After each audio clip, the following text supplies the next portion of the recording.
Hey everyone, welcome back to Mr. Hex. Before we dive in, I have a quick favor to ask. If you're enjoying the channel, please take a second to leave a like and a comment. Our goal is to reach 1,000 likes and 1,000 comments on this video, and your support truly helps the channel grow. Thank you so much for being here. Now sit back, get comfortable, and let's get started. I never wanted to be a ranger at Wind River Wilderness Station, not really. The opportunity came after a particularly rough patch in my life when the city walls seemed to be closing in around me. My graduate degree in environmental science was gathering dust while I worked a soul-crushing office job. My relationship had fallen apart. The constant noise and concrete of Chicago had become suffocating. When the posting appeared in my email, forwarded by an old college friend, it seemed like fate. The Wind River Wilderness Station needed a seasonal ranger for their most remote outpost. 6 months in a century-old cabin, 20 miles from the nearest town, managing trails, assisting lost hikers, and monitoring wildlife.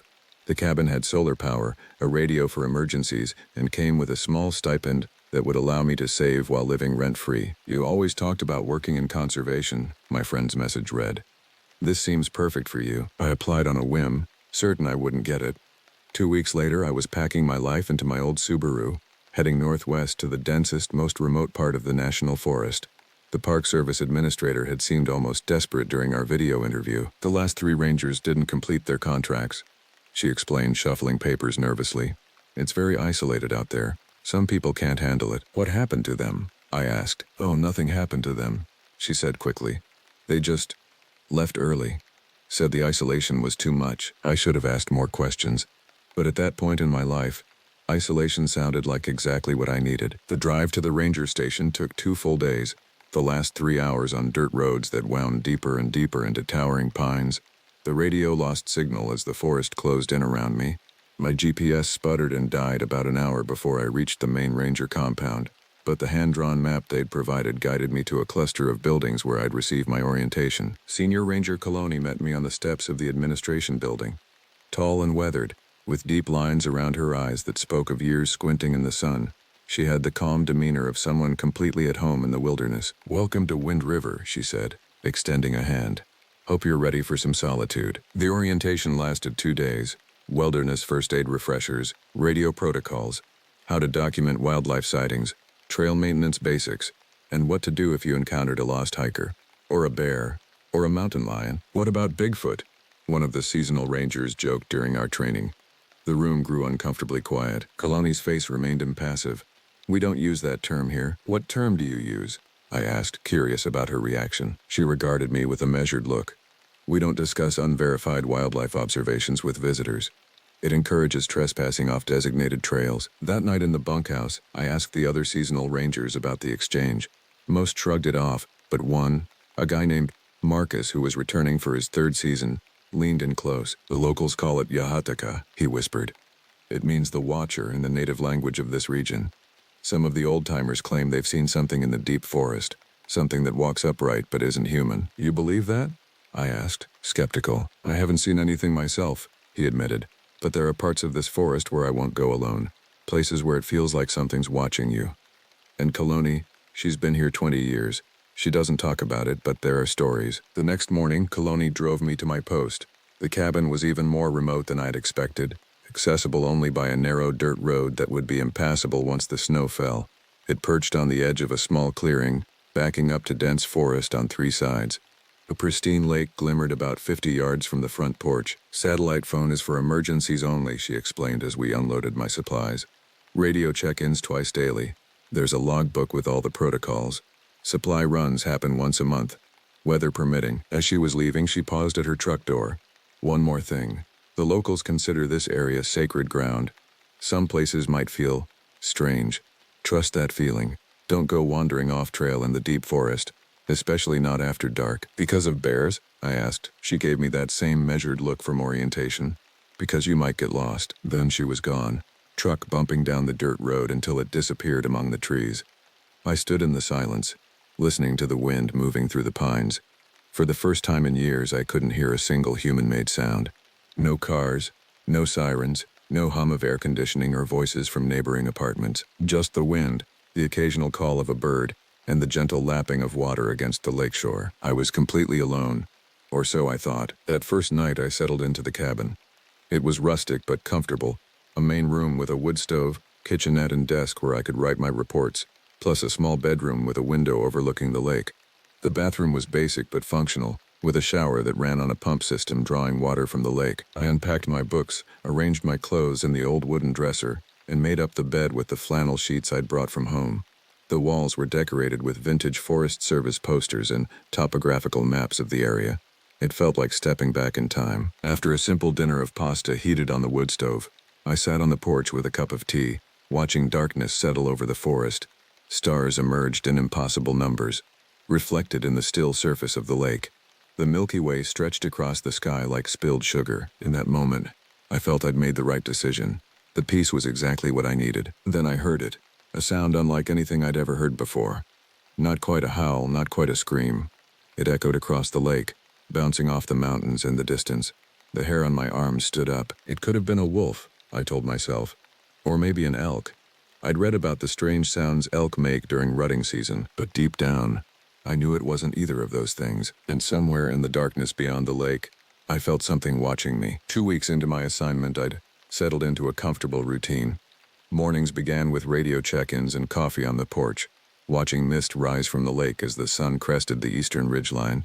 Then came trail maintenance, clearing fallen branches, repainting blazes on trees, checking signage at trail junctions. I had taken to carrying a small notebook, documenting wildlife sightings and interesting plants.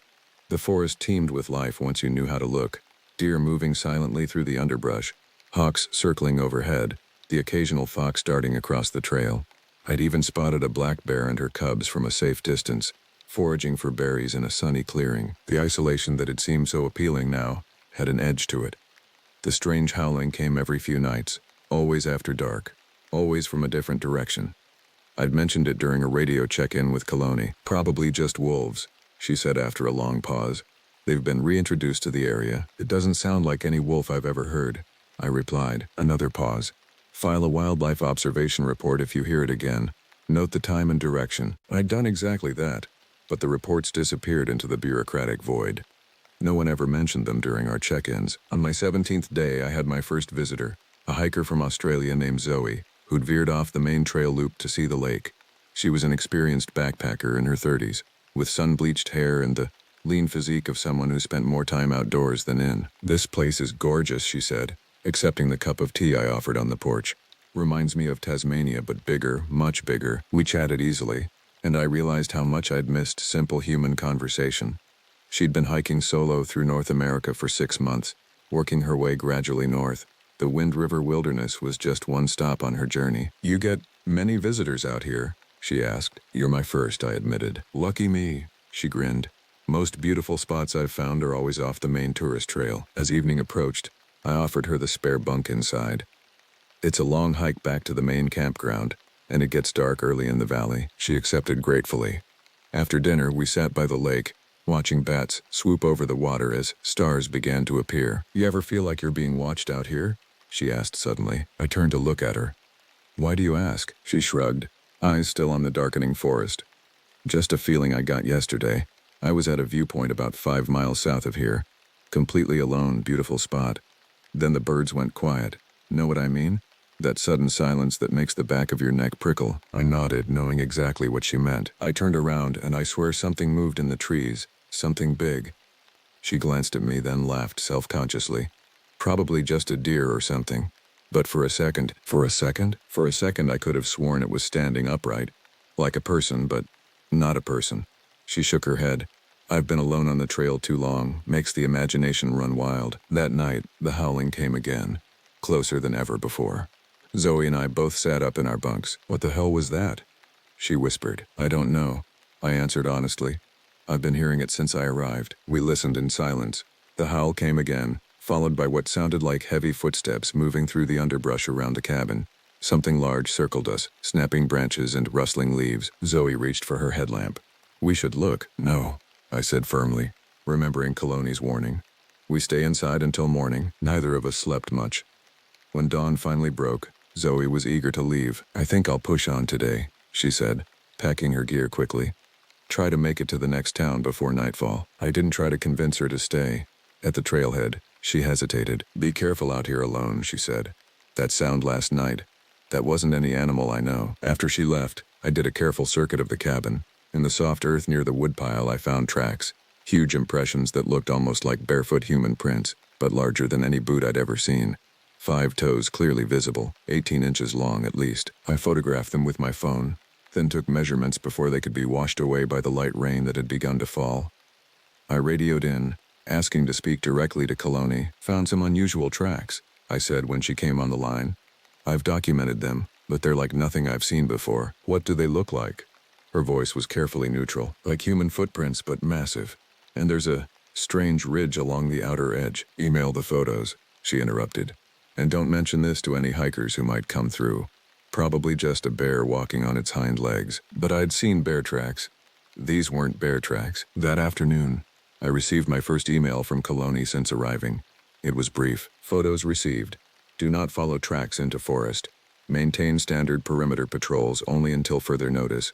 Senior ranger will visit within 48 hours. I spent that evening on the porch, watching the trees. The feeling of being observed was overwhelming now. A steady pressure of awareness from the shadowed edge of the forest. Whatever had circled the cabin was still out there, watching and waiting. When darkness fell, I went inside, locked the door, and kept the lights low. The wind picked up, rattling the windows. Rain began to fall more heavily, drumming on the cabin roof. Around midnight, something heavy moved onto the porch. The wooden boards creaked under substantial weight. Slow, deliberate footsteps crossed to the window. I sat frozen in my bed, barely breathing. A smell filtered in through the cracks around the window frame. A musky, wild odor like wet fur and earth. Something scraped against the glass, not claws, but what sounded like fingers. Then a shadow blocked the faint moonlight coming through the window. A massive silhouette, distinctly humanoid but too large, too broad to be human. I reached for my phone with trembling hands, desperate to document what I was seeing. But when the camera flash lit up the window, there was nothing there. Just darkness and falling rain. In the morning I found a gift, or perhaps a warning, on the porch steps. A freshly killed rabbit, carefully placed in the center of the top step. Not torn or eaten, just killed and left for me to find. I buried it at the edge of the clearing, unsure what else to do. The senior ranger arrived that afternoon, not Coloni, but a man I hadn't met during orientation. He introduced himself as Maka, a name that meant earth in his native language, he explained. He was older than Coloni, with silver hair pulled back in a neat braid and eyes that missed nothing. "Show me everything," he said simply. I took him to where I'd found the tracks, now mostly washed away by rain.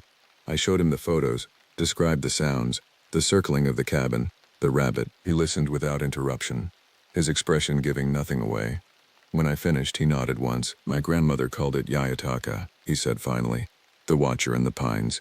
Most of the year, it keeps to the deep forest, far from human trails. But sometimes, when the seasons change, it grows curious, or territorial." "You believe it's real?" I asked, surprised by his candor after Coloni's evasiveness. "I know it's real," he corrected. "I've seen it 3 times in my life. Once as a boy, when my grandfather took me hunting. Once as a young ranger, not much older than you. And once 5 years ago, when it pulled a hiker from Broken Falls." "Pulled a hiker? You mean it saved someone?" Maka's eyes met mine. "I mean it took someone. The official report says the hiker fell. That's what we tell the public. Easier that way." A chill ran through me despite the afternoon warmth. "Why are you telling me this?" "Because you've been marked," he said simply. "It's curious about you. Left you a gift." "The rabbit wasn't a warning?" He almost smiled. "If it was a warning, you wouldn't have found a rabbit. You would have found your supply shed torn apart. Or worse." He looked around the clearing. "It's watching us now." I followed his gaze but saw nothing in the dense trees. "What should I do?" I asked. "Respect its territory. Don't go into the deep forest alone, especially not after dark. Keep your radio close. And if you hear it calling..." He hesitated. "Yes?" "Don't answer." Maka's visit left me with more questions than answers. He'd spent the night in the cabin's spare bunk, and in the morning he'd performed what he called a cleansing ritual around the perimeter of the clearing, burning bundles of herbs and speaking softly in his native language. "This will help," he said when he finished. "But it's still there, watching." Before leaving, he'd given me a small leather pouch on a cord. "My grandmother made this. Wear it." I slipped it around my neck, feeling slightly foolish but unwilling to refuse. It smelled of unfamiliar herbs and smoke. "Does Coloni know about the Yahetaka?" I asked as he prepared to leave. "Coloni knows more than she says," he replied cryptically. "She's seen things too, but She believes science will eventually explain it.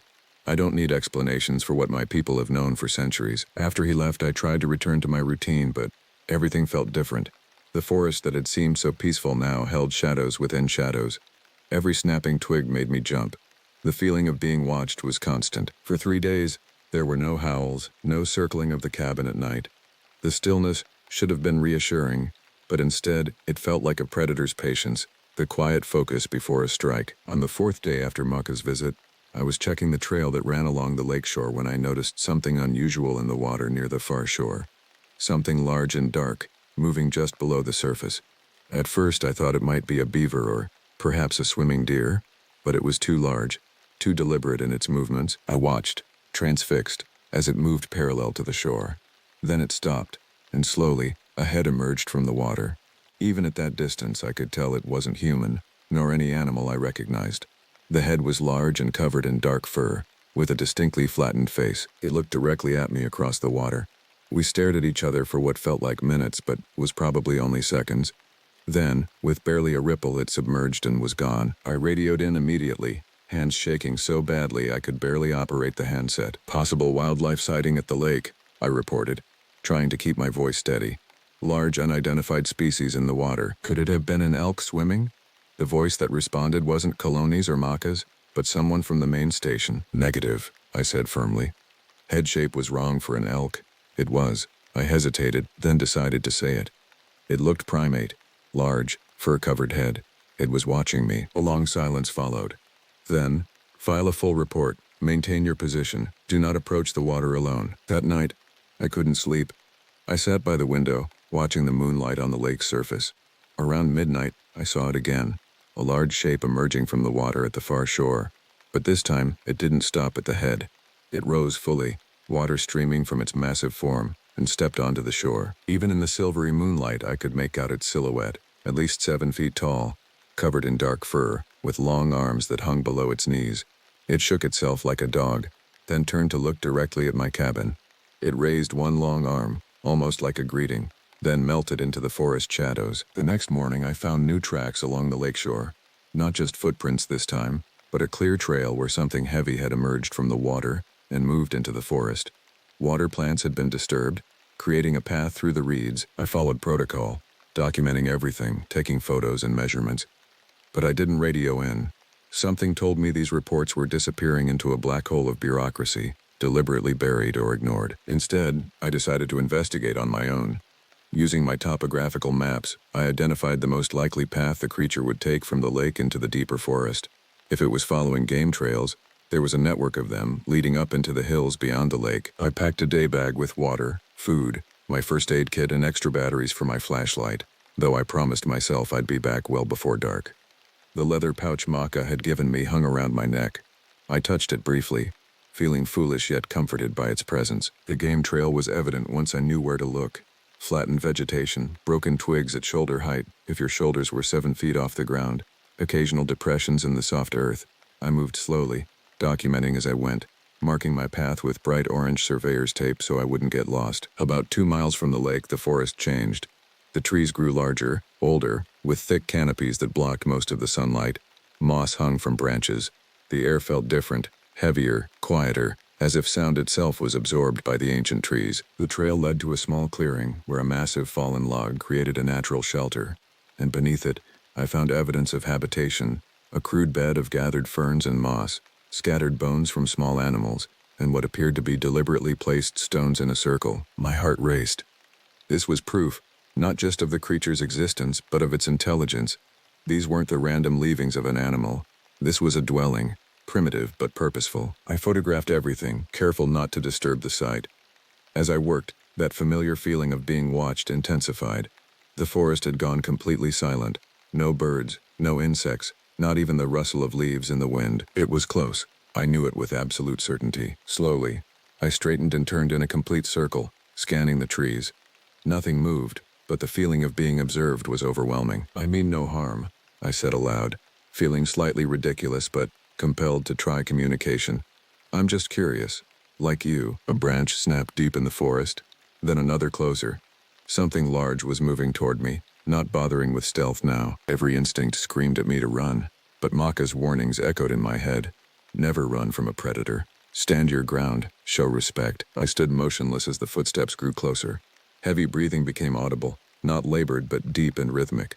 A musky scent filled the clearing, the same smell I detected outside my cabin window. From between two ancient pines, it emerged. In broad daylight, there was no mistaking what I was seeing. It stood fully 8 feet tall, covered in dark reddish-brown fur that hung long in some places, particularly around its massive shoulders. Its face was flatter than a gorilla's, but with a pronounced brow ridge over deep-set eyes that gleamed with unmistakable intelligence. Those eyes fixed on me with an intensity that froze me in place. Not with fear, though fear was certainly present, but with the shocking recognition of consciousness. Whatever this creature was, it was thinking, assessing, deciding. It made a low sound in its throat. Not threatening, but questioning. Then it raised one massive hand, palm forward, mimicking the universal gesture for stop, or perhaps stay back. I mirrored the gesture instinctively. I won't come closer, I said softly. For several heartbeats, we remained frozen in this tableau. Human and non-human, separated by mere yards of forest floor, connected by a moment of mutual recognition. Then it turned and, with surprising grace for its size, melted back into the forest. I could track its path by the swaying of vegetation until it disappeared completely. I released a breath I hadn't realized I was holding. My hands trembled as I checked my phone. No service, of course, but the camera had worked. I scrolled through the images I'd taken of the clearing and shelter. The last photo made my blood run cold. There, at the edge of the frame, partially obscured by foliage but unmistakable, was a face. The creature had been watching me the entire time I'd been photographing its dwelling, perfectly camouflaged among the trees, and my camera had captured what my eyes had missed. I needed to get back to the cabin, to safety, to my radio. This was beyond anything in the Ranger protocols. This was a discovery that would change everything we thought we knew about North American wildlife. As I hurried back down the trail, following my survey markers, a new thought occurred to me. Maybe it wasn't unknown at all. Maybe Maka and others had been right all along. Maybe the Forest Service knew exactly what lived in these woods and had chosen to keep it secret, to protect it, or to protect us. When I finally reached the cabin, sweating and out of breath, there was a truck parked outside. Coloni stood on the porch, arms crossed, expression grim. "Where have you been?" she demanded as I approached. "I was checking trails." I lied instinctively, uncertain how much to reveal. Her eyes narrowed. "With a full day pack? And without radioing your route?" She gestured to the surveyor's tape still clutched in my hand. "Marking trees?" Before I could respond, her radio crackled. She turned away to answer it, speaking too quietly for me to hear. When she turned back, her expression had hardened further. "Pack your essential gear," she said. "We're evacuating the station." "What? Why?" "Wildfire risk," she said shortly. "Conditions are getting dangerous. The decision's been made to close this sector temporarily." "There's no fire," I protested. "I was just out there." "This isn't a discussion," she cut me off. "You have 20 minutes to pack what you need. The rest will be collected later." As she supervised my hurried packing, I managed to slip my phone into my pocket. The photos were too important to leave behind. Whatever was happening, I needed evidence of what I'd seen. The drive back to the main compound was tense and silent. Only when we were miles away from my cabin did Coloni finally speak. "Maka told me about your visitor," she said, eyes fixed on the rough road ahead. "About the Ahetika." I said nothing, waiting. "I've worked these forests for 20 years, she continued. "I've seen tracks, heard calls, found shelters like the one you discovered today." I stared at her in surprise. "You followed me?" "We monitor all rangers in remote stations," she said, not answering directly, "especially when they start behaving erratically." "I wasn't." "You went looking for it," she interrupted, "after being specifically instructed not to. That's the definition of erratic behavior in my book." "I found proof," I said, pulling out my phone. "Real, photographic evidence. It's intelligent, Coloni. It uses tools. It builds shelters. It tried to communicate with me." She glanced at the phone, then back at the road. "There's a reason we don't document these encounters officially." "Because no one would believe it?" "Because some would believe it all too readily," she corrected. "Think about what would happen if concrete proof of an undiscovered primate species went public. This quiet forest would be overrun with cryptozoologists, thrill seekers, hunters looking for trophies. Its habitat would be destroyed in months." "The public has a right to know," I argued. "And it has a right to exist," she countered. "The Forest Service made a decision decades ago to protect these creatures through silence. It's worked so far. They stay in the deep forest. We keep people on marked trails. Occasional sightings are dismissed as hallucinations or hoaxes. Is that why the previous rangers left? They saw something and were forced out? Kaloni was quiet for a long moment. The previous rangers made different choices than you did today. One ran. One tried to capture evidence, like you. And one, she hesitated. One tried to capture the creature itself. What happened to them? The runner quit. The evidence gatherer was transferred. And the last one? She gripped the steering wheel tighter. We never found him. Official report says he got lost in a sudden storm. Happens sometimes in these mountains. The implication hung in the air between us. What happens now? I asked finally. Now you have a choice, she said. Delete those photos and accept a transfer to another ranger station, one with more supervision and fewer mysteries.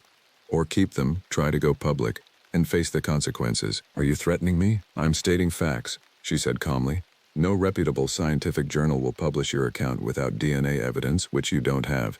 The photos could be disputed or discredited. Your career with the Park Service would be over, and you'd be putting the creature you encountered in grave danger. We drove in silence as I considered her words.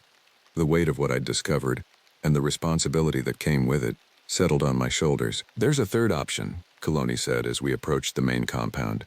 One that Maka suggested. What's that? You could become part of the protection program. A small group of rangers who know the truth and help maintain the boundaries, who ensure these creatures remain undisturbed while keeping people safe. Is that what you do? She nodded. For 20 years now, as we pulled up to the ranger station, I made my decision. The photos would remain private, for now. The world wasn't ready for the Watcher in the pines. Perhaps it never would be, but I would return to the forest. Not as just another ranger, but as a guardian of one of the last great mysteries of the wilderness. The creature and I had recognized something in each other, a kinship across the divide of species. In its eyes, I'd seen not just intelligence but wisdom, ancient knowledge that deserved preservation. The Watcher would remain watching, and now, so would I. 3 months after my encounter, I found myself back in the Wind River wilderness, but in a different capacity. No longer stationed at the remote lake cabin, I now worked as part of what Kaloni called the boundary team, rangers who maintained the invisible line between the known forest and the deeper wilderness where the Yahataka dwelled. My official title was Resource Management Specialist, focused on endangered species habitat protection. The paperwork was vague enough to justify almost any activity, from rerouting trails away from sensitive areas to quietly discouraging hikers from venturing off established paths. My new cabin was less isolated, positioned at a trail junction that saw regular traffic during the summer months. I shared it with another ranger named Lena, a quiet woman with a PhD in evolutionary biology who had been part of the boundary team for 5 years. I came for the science, she told me one evening as we sat cataloging trail camera footage. Stayed for the wonder of it. The trail cameras were our primary tool, strategically placed to monitor movement without being obvious to passing hikers. We weren't trying to capture images of the Yahataka, quite the opposite. The cameras helped us track human incursions into protected zones, allowing us to intercept over-curious hikers before they ventured too deep. Occasionally, though, the cameras caught glimpses, a shadow moving between trees, eyes reflecting in the darkness, once a clear handprint on the lens itself, much larger than any human hand. These images were downloaded, logged in an encrypted database, and then deleted from the cameras. The database was accessible only to the boundary team and a handful of senior researchers who studied the creatures from afar, never interfering, only observing and protecting. My phone photos from the lake encounter had joined this database. I'd kept copies, secured behind multiple passwords, unable to fully let go of the evidence of what I'd seen. Sometimes at night, I found myself scrolling through them, remembering the intelligence in those eyes, the deliberate communication in that raised hand. Lena caught me looking at them once. She didn't seem surprised or disapproving. First encounter changes you, she said simply. Makes the world bigger somehow. The boundary team included 6 rangers spread across different sectors of the wilderness. We gathered monthly at the main compound for debriefings, sharing information about sightings, unusual behavior, and potential threats to the protected zones. It was during one of these meetings that I first met Anton, a Canadian biologist who had been studying the creatures for nearly a decade. Tall and lean, with a ginger beard and intense focus, he approached our work with scientific precision. They're highly territorial but not inherently aggressive, he explained during a presentation. Encounters increase during seasonal transitions, spring and fall especially, when they expand their range for food gathering. He displayed a map showing documented sightings over the past 30 years, revealing clear patterns of movement and territory. We've identified at least 3 distinct family groups in this region, he continued, each with their own range and behaviors. The lake group, he nodded to me, acknowledging my encounter, is perhaps the most curious about humans. They observe more frequently, sometimes initiate limited contact. The northern group is more reclusive, rarely seen even by our team, and the eastern group has shown some troubling behaviors recently. What kind of behaviors? Maka asked from the back of the room. Anton's expression grew serious. Aggression toward human intrusion. 2 hunters reported equipment destruction last fall, their camp torn apart, game cameras smashed. They blamed bears, which suited our purposes, but the pattern was different. Deliberate, warning rather than foraging. Any theories why? Coloni asked. Yes, Anton nodded. Illegal logging operation just outside the eastern boundary last year may have displaced them from traditional territory, and there's been increased ATV activity in restricted areas. The noise alone would be disturbing to them. The meeting shifted to strategies for reinforcing boundaries and redirecting human activity away from sensitive zones. I listened carefully, still new enough to be learning the complex dance of protection that the team had been performing for years. After the formal meeting, Anton sought me out. Your lake encounter was significant, he said without preamble. The prolonged visual contact, the mimicry of gesture, these suggest a level of intentional communication we've rarely documented. It felt deliberate, I agreed. Like it was trying to tell me something. He nodded thoughtfully. I'd like you to join me on a field assessment next week. The lake group has been unusually active this month, moving closer to the trail boundaries. We need to understand why. The field assessment turned out to be much more than simple observation.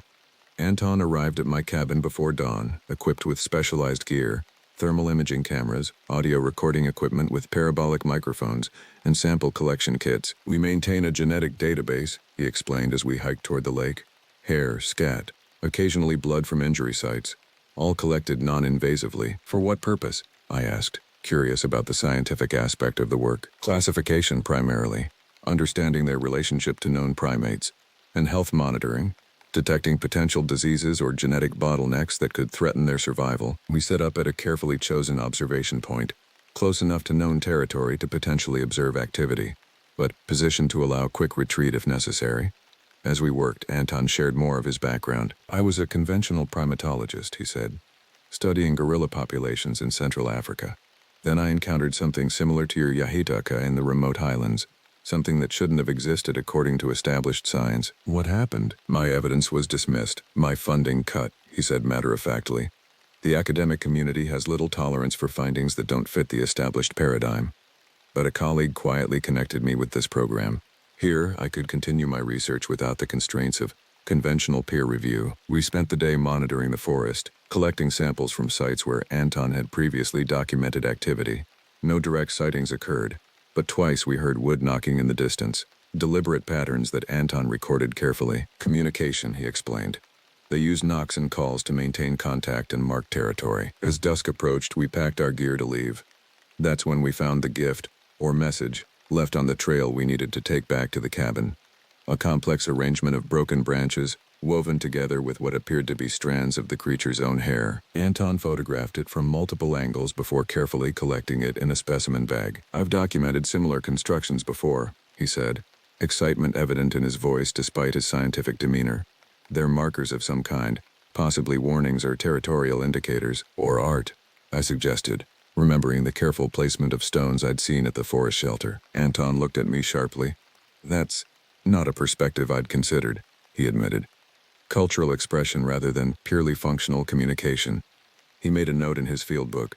Worth exploring. Our collaboration continued through the fall months. Anton's scientific approach complemented my observational skills, and together we documented patterns of movement, communication, and territory marking that added to the program's understanding of the creatures. But as winter approached, something changed. The wood knocking grew more frequent, more urgent. Trail cameras captured images of the creatures moving during daylight hours, unusual behavior for typically nocturnal beings, and they were moving in groups, 3 or 4 together, always traveling westward. They're leaving their established territory, Anton observed during a particularly cold November day as we reviewed the latest data. The question is why. The answer came 3 days later, when a massive storm system moved into the region. Not the typical winter weather, but something unprecedented. Hurricane-force winds that toppled century-old trees, followed by freezing rain that coated everything in inches of ice, then heavy snow that collapsed structures across the region. The creatures had sensed it coming somehow, moving to higher ground away from valleys that would later flood with snowmelt. The storm cut off road access to much of the wilderness. Radio communication became spotty as towers lost power. Our cabin, built to withstand mountain weather, held secure, but we were effectively isolated. On the third day of the storm, as darkness fell early in the heavy cloud cover, something large moved onto our porch. The familiar heavy footsteps crossed the wooden boards, followed by a deliberate knock on the door itself. Anton and I exchanged alarmed glances. In all the documented history of the program, no creature had ever approached an occupied structure so directly. "We should follow protocol," I whispered, reaching for the tranquilizer gun that was standard boundary team equipment, used only in absolute emergencies when human safety was at risk. Anton shook his head. "This is intentional contact," he said quietly. "We need to understand why." Before I could stop him, he moved to the door and opened it a few inches, keeping the chain latched. Outside on the porch stood not one but two of the creatures. The larger one I recognized from my lake encounter, and beside it, a smaller, obviously younger one. Both were covered in ice and snow, the younger one visibly shivering. They made no move to force entry. The larger one made a sound, a low, rumbling vocalization, and gestured toward the smaller one, who appeared to be favoring one leg. "It's injured," Anton said softly. "They're seeking help." "That's impossible," I replied. "They avoid human contact." "Why would they?" "Because they're intelligent enough to recognize when they need assistance," Anton interrupted. "And they've observed us enough to know we might provide it." The ethical dilemma was immediate and profound. Protocol dictated minimal interference with the creature's natural behaviors. Direct interaction was explicitly forbidden. But turning away an injured being seeking help violated a deeper human instinct. "If we help them, we cross a line," I warned. "Change the relationship forever." "That line may already be crossed," Anton replied. "They made this choice, not us." In the end, compassion won over protocol. We unlatched the door and stepped back, creating space for the creatures to enter if they chose. For several long moments, they remained still, assessing. Then, with deliberate slowness, the larger one guided the younger inside. The next few hours were surreal.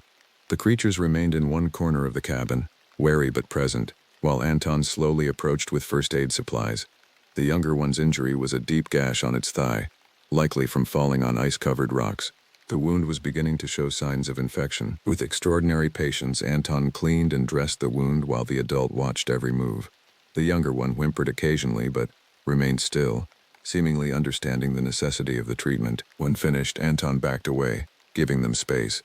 The adult made that rumbling sound again, then placed one massive hand over its chest in what seemed like a gesture of gratitude. They stayed through the night, huddled together in the corner, occasionally accepting water but refusing food offerings. By morning, as the storm finally began to subside, they were gone, slipping out at first light while Anton and I slept. They left something behind, a small bundle of forest materials containing a smooth river stone, strands of fur, and what appeared to be a carved piece of antler. A gift, or perhaps payment for services rendered. "We've entered new territory," Anton said, carefully examining the bundle. "This changes everything we thought we knew about their relationship with humans." The incident forced a reconsideration of the entire protection program.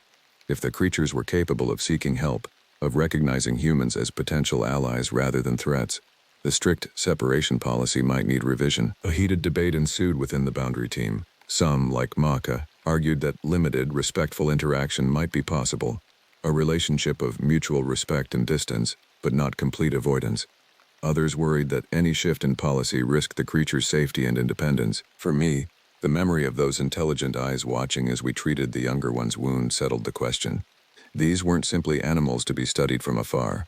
They were thinking beings with whom we shared the forest, each with our own territories and boundaries, but capable of recognition across the species divide. As winter deepened, sightings decreased as the creatures retreated to their cold weather shelters deeper in the forest.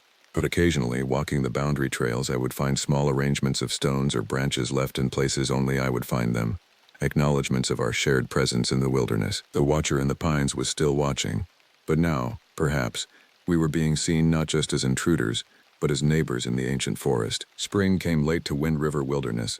Even as valleys below bloomed with wildflowers, our higher elevations remained locked in winter's grip.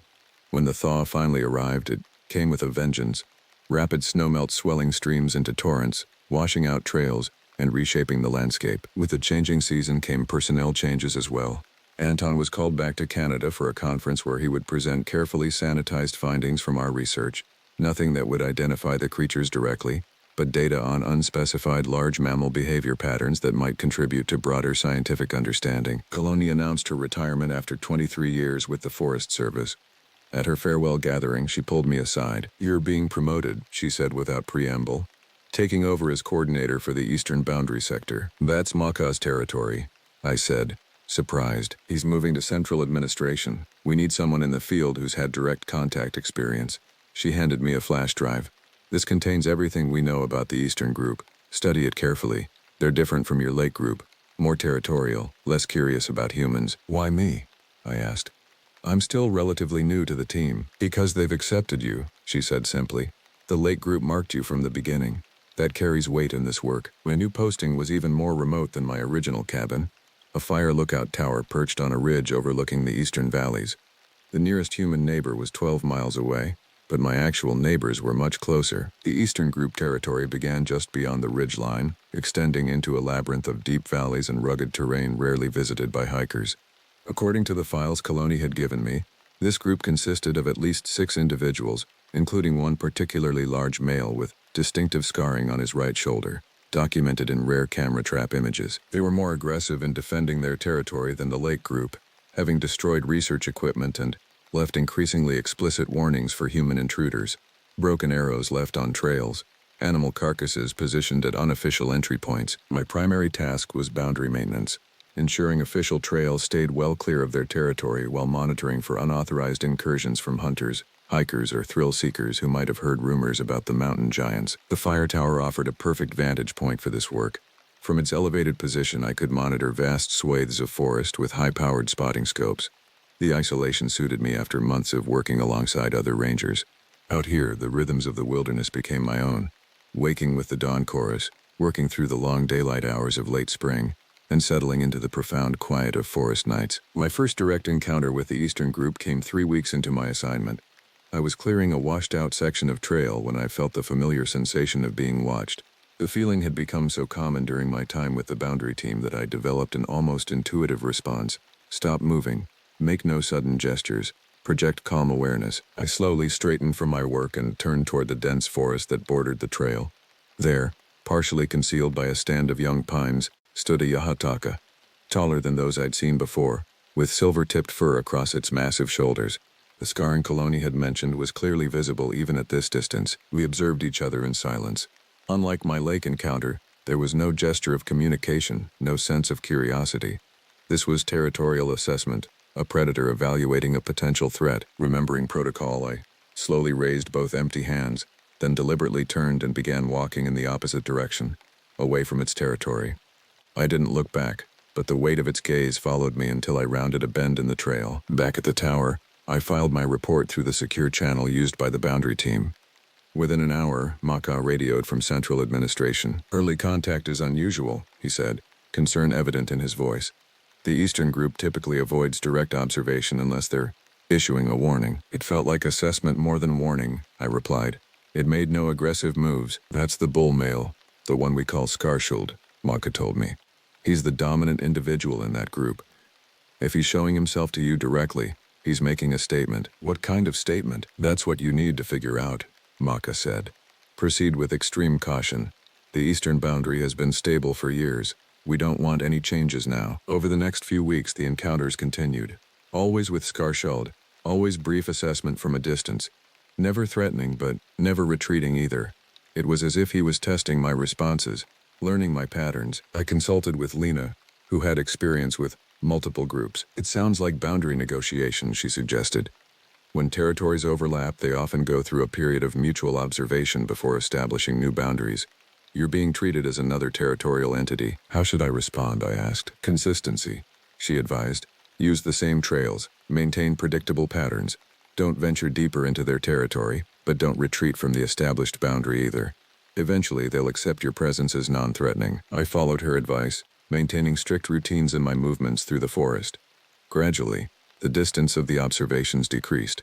Skarshield would appear closer to the trail, sometimes accompanied by others from his group, a smaller female with distinctive reddish fur, and occasionally younger individuals who watched with obvious curiosity from behind the adults. Communication remained minimal. No gestures like those from the Lake Group. No wood knocking or calls, just watchful presence, establishing a wordless understanding of shared space. Then came the incident that changed everything. I was returning to the tower after a long day, checking trail conditions following a major thunderstorm.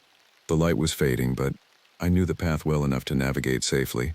As I rounded a bend about a mile from the tower, I heard an unfamiliar sound, mechanical rather than natural, the distinctive whine of ATV engines. Illegal ATV use was a constant problem in the wilderness areas, causing erosion, wildlife disturbance, and occasionally starting fires from hot exhaust systems. But in this remote sector, it was virtually unheard of. The terrain was too rugged, the trails too narrow for vehicles. I followed the sound cautiously, moving off trail through the underbrush until I could observe without being seen. In a small clearing that had once been used as a helicopter landing zone for firefighting operations, 3 ATVs were parked. 5 men moved around them, unloading equipment, high-powered rifles with telescopic sights, trail cameras, and what appeared to be large animal traps. Poachers were bad enough, but these weren't after deer or elk. The specialized equipment and their location, just at the edge of known Yetaka territory, suggested something far worse. Trophy hunters, perhaps, or collectors seeking proof of the creature's existence. Forest Service protocol for illegal activity was clear. Observe, document, report, and wait for law enforcement backup. Direct confrontation, especially when weapons were involved, was explicitly prohibited. I quietly photographed the group and their equipment, then retreated to a safe distance to radio for support. But as I raised the handset, I realized with growing dread that I had no signal. The ridge between my position and the tower was blocking transmission. I needed to relocate to higher ground, but the fastest route would take me perilously close to the Eastern Group's core territory. The alternative was a 3-hour detour that would mean losing the poachers in darkness. The decision weighed heavily. Violating the boundary I was sworn to protect went against everything the program stood for, but allowing armed hunters to potentially harm the creatures seemed an even greater betrayal. I chose the direct route, moving as quickly and quietly as possible through terrain I'd previously avoided. The forest changed as I entered their territory. Older, denser, with massive nurse logs creating a layered ecosystem unlike the managed wilderness of the official park. Signs of Yatika presence were everywhere. Hair caught on bark, distinctive footprints in soft earth, vegetation bent in patterns too consistent to be random. After 20 minutes of careful navigation, I reached a ridge with clear sightlines to the tower. I immediately tried the radio again and was relieved to get a response. I reported the poachers, their location, and equipment. "Nearest law enforcement is 90 minutes out," came the reply. "Maintain observation from a safe distance. Do not engage." As I prepared to return to monitoring the poachers, the sound stopped me cold. Wood knocking from the forest behind me, then answering knocks from ahead. I was surrounded, caught between Yetaka signaling on both sides. The knocking grew more urgent, then stopped abruptly. The forest fell completely silent, that distinctive absence of sound that precedes a predator's movement. From the shadows emerged Scarshuld, closer than he'd ever approached before. His massive frame blocked the path back toward the poacher's clearing. Behind me, movement revealed the reddish-furred female and 2 others advancing from the opposite direction. I was effectively trapped between them, with nowhere to retreat. Every instinct screamed danger, but training kept me still, hands visible, posture non-threatening. Scarshuld made a low rumbling sound, not aggressive, but clearly communicative. He gestured with one massive arm toward the direction I'd come from, then made a fist and struck it against his palm. A startlingly human gesture of aggression, but clearly not directed at me. They knew about the intruders, and somehow, they understood I was not with them. The female approached closer, moving with extraordinary grace for her size.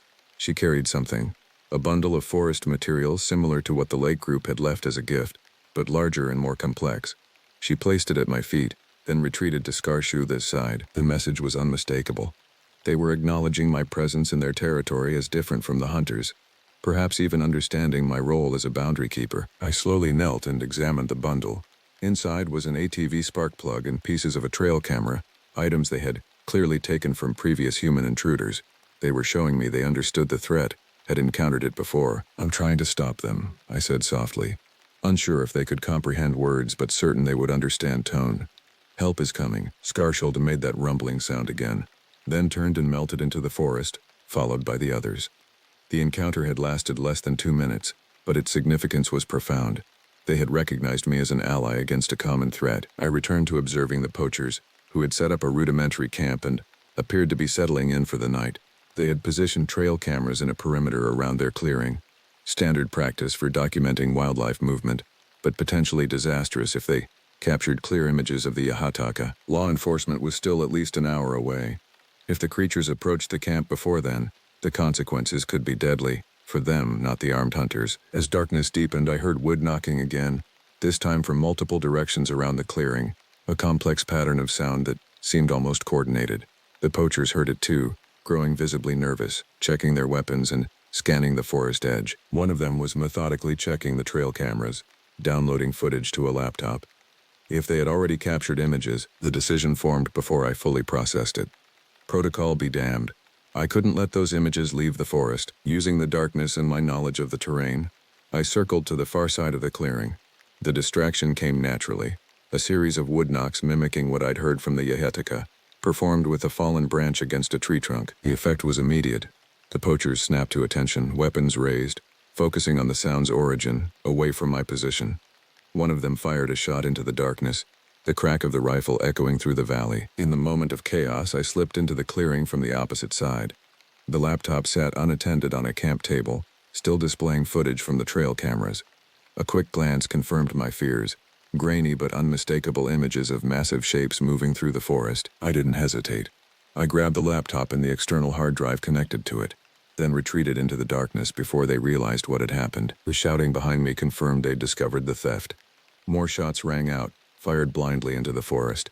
I kept moving, using terrain and vegetation for cover, putting distance between myself and the clearing. As I navigated through the darkness, staying off trails to avoid pursuit, I became aware of movement parallel to my course, large forms keeping pace through the trees. Not pursuing, but accompanying, protecting. The Yahataka were escorting me through their territory, ensuring my safe passage while maintaining their distance from the armed intruders. When I finally reached the tower, law enforcement was already there. 2 Forest Service officers and a patrol vehicle, equipped with spotlights and tracking equipment. I handed over the stolen laptop and explained the situation. Illegal hunting, destruction of forest property, and now theft of your equipment, one officer summarized. We've got enough to arrest them on multiple charges. I nodded, not correcting his assumption about whose equipment I'd taken. What mattered was preventing those images from reaching the outside world. The confrontation ended anticlimactically. Surrounded by officers with the legal authority of the federal government, the poachers surrendered without resistance. Their equipment was confiscated, their identities documented for prosecution. The laptop and its damning footage remained in Forest Service custody, where it would be examined by the boundary team and then securely erased. In the weeks that followed, the eastern boundary changed. The Yahataka remained present, but less hidden, more willing to be observed at a distance. Skarshulda would often appear on ridgelines opposite my tower, his distinctive silhouette visible against the sky at dawn or dusk, not threatening, but acknowledging. Sometimes I would find gifts left on the trail, arrangements of stones, bones, or forest materials, once even tools that had been left behind by the poachers. Communication without language, acknowledgement across species. When Anton returned from Canada, he visited my tower to document these developments. This changes our understanding of their cognitive abilities, he said excitedly as we reviewed my encounters. They recognized your role as distinct from the hunters. They understood the threat of the cameras. They demonstrated strategic thinking and coordination with a human ally. They recognized a shared interest, I suggested. Protection of their territory aligned with my duty to enforce boundaries. It's more than that, Anton insisted. They made a choice to trust you inside their territory. That's unprecedented. The implications extended beyond our local program. If similar beings existed in other wilderness areas, as scattered reports suggested, then a new approach might be possible. Not capture or conventional study, but relationship. Respectful coexistence with appropriate boundaries. The forest had always been a shared space, I realized. Long before our parks and wilderness designations, long before our scientific classifications and management protocols, these beings had walked these woods. We were the newcomers, drawing lines on maps and calling it conservation. True protection meant acknowledging their agency, their right to remain unknown to the wider world until, if ever, they chose otherwise. On my final evening at the fire tower before the seasonal rotation would take me back to the main compound for winter, I stood on the observation deck watching the sunset paint the eastern valleys in gold and shadow. Movement on the opposite ridge caught my eye. Skarshulda's massive silhouette against the darkening sky, clearly visible by choice rather than chance. He raised one long arm in what could only be interpreted as a gesture of farewell. I raised mine in return, 2 sentinels acknowledging each other across the divide of species and understanding. The watcher in the pines had become the watched, And in that mutual observation, perhaps a new kind of boundary had formed. Not a line to separate, but a threshold of recognition. A place where different worlds touched and, just possibly, understood. I would return in spring, to maintain that threshold. To protect not just the forest and its secret inhabitants, but the very idea that some mysteries deserve to remain mysteries, known only to those willing to stand at the edge of understanding and acknowledge what waits beyond. The Iateka would continue watching from the shadows of the ancient trees, and I would watch for them, maintaining our shared silence in a world too eager to name, classify, and ultimately diminish the wild unknown. Some truths belong only to the wilderness, and to those who have learned to listen to its secrets. The sky stretched endlessly above as I navigated the narrow trail toward my new home. 3 weeks ago, I'd been shuffling paperwork in Anchorage. Now, I stood at the edge of one of the most remote outposts in Denali National Park, feeling both exhilarated and terrified by the isolation. My name is Koyuk, meaning man of the wilderness in Inupiaq, though I wasn't born with it. I chose it when I took this position, shedding my former identity like old skin. The ranger cabin stood nestled among towering pines, their branches creating a natural canopy. Lake Anactoc stretched before it, still as glass, reflecting the mountains like nature's perfect mirror. This would be my domain for the next 2 years. 20 miles from the nearest outpost, 50 from anything resembling civilization. I set my pack down on the weathered porch, key in hand, and paused to absorb the silence. Not the urban quiet I'd grown accustomed to. This was different, profound, almost deafening in its completeness. The occasional chirp of a distant bird or rustle of leaves only emphasized the vast emptiness surrounding me. Home sweet home, I muttered, pushing open the door to reveal a surprisingly well-maintained interior. One main room with a small kitchen area, wood stove, desk, and communication equipment. A doorway led to a modest bedroom with a simple cot. Basic, functional, isolated, perfect. My predecessor had left detailed notes about the area's wildlife patterns, weather expectations, and common concerns from the handful of hikers who ventured this far into the wilderness. Nothing unusual, just standard ranger protocols. The final page, however, caught my attention. Hastily scrawled at the bottom, "Watch the tree line at dusk. Listen to the locals.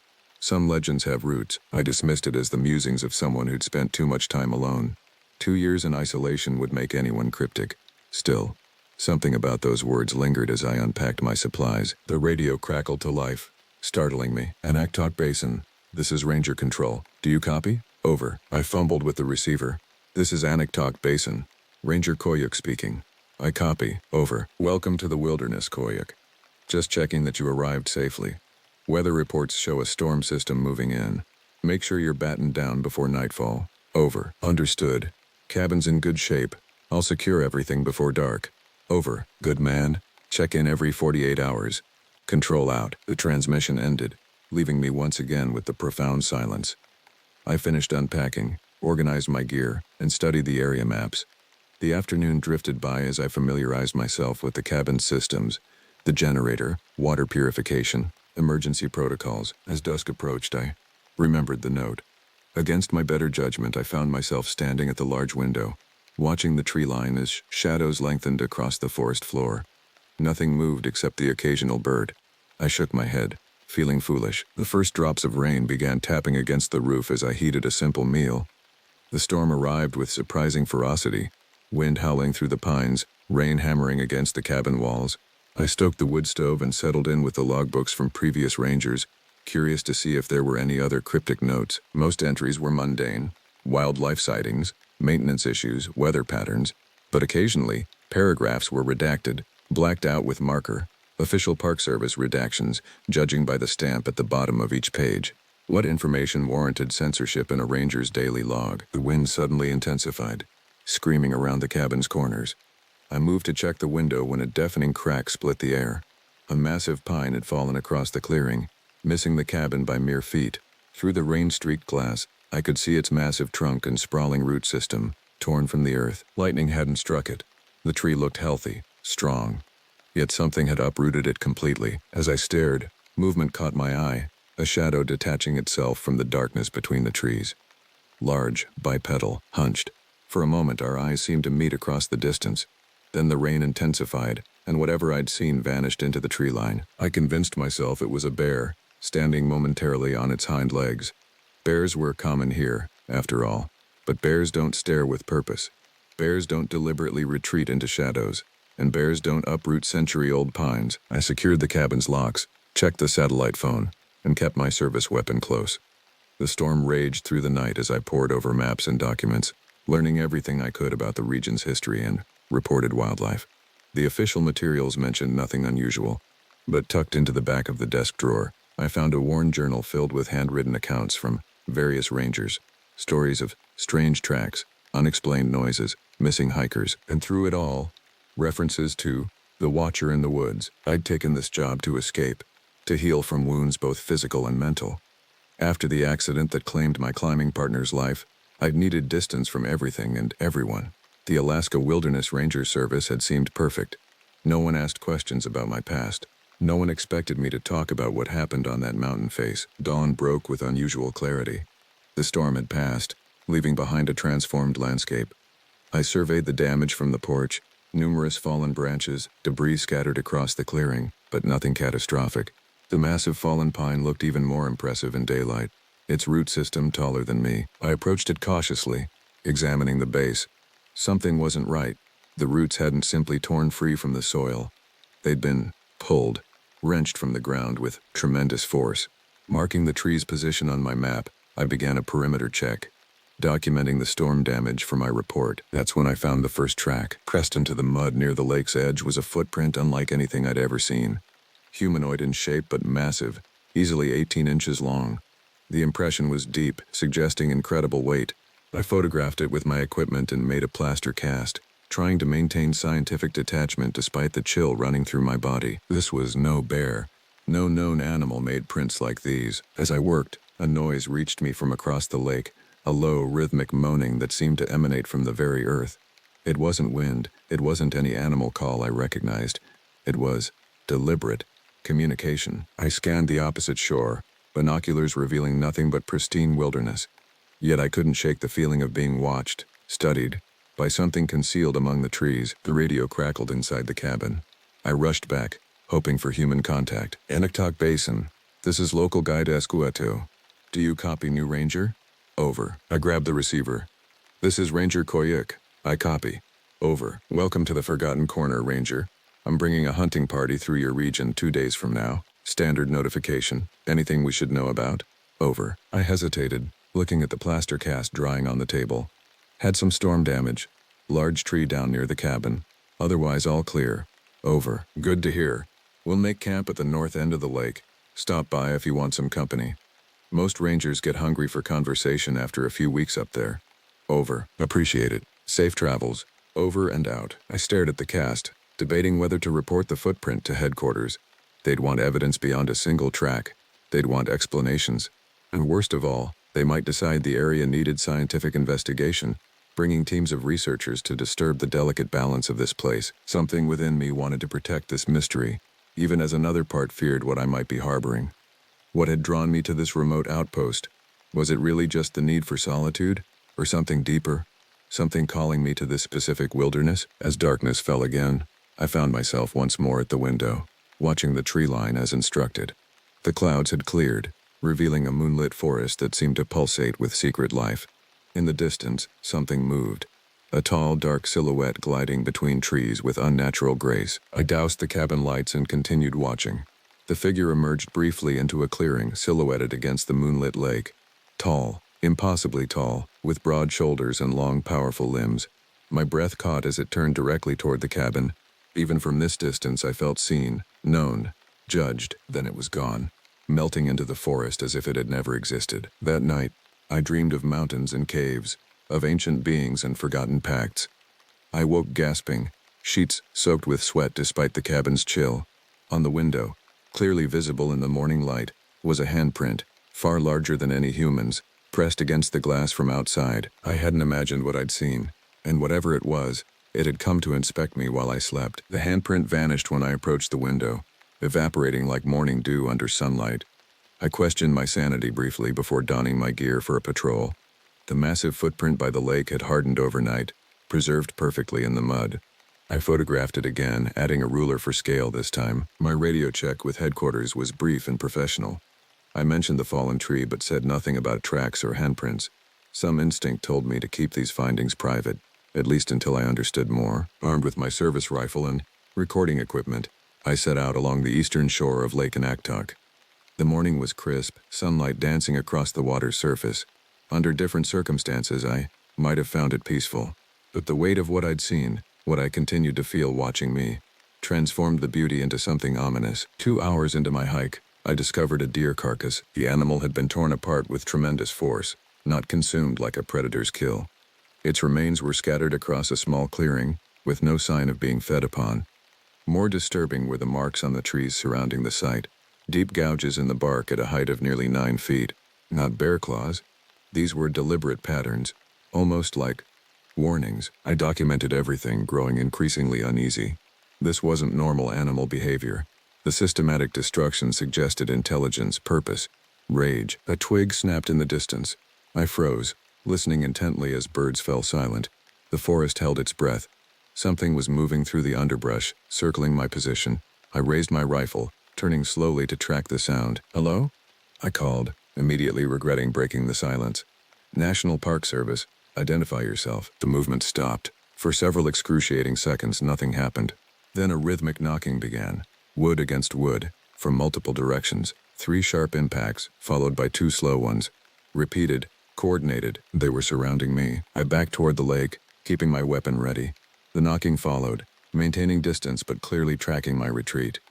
When I reached the shoreline, it stopped abruptly, leaving only the gentle lapping of waves against the rocky beach. Across the water, something massive moved through the tree line, just a glimpse of dark fur and powerful movement before it vanished. I raised my binoculars but saw nothing except disturbed branches slowly settling. The journey back to the cabin was tense, every sense heightened to painful awareness. I felt exposed, vulnerable. The forest I'd admired yesterday now seemed filled with watching eyes and hidden threats. When the cabin finally came into view, relief washed over me, until I noticed the door standing open. I'd locked it, I was certain. Approaching cautiously, rifle ready, I called out again. No response. The interior appeared undisturbed except for one detail. The plaster cast of the footprint had been turned over, as if examined.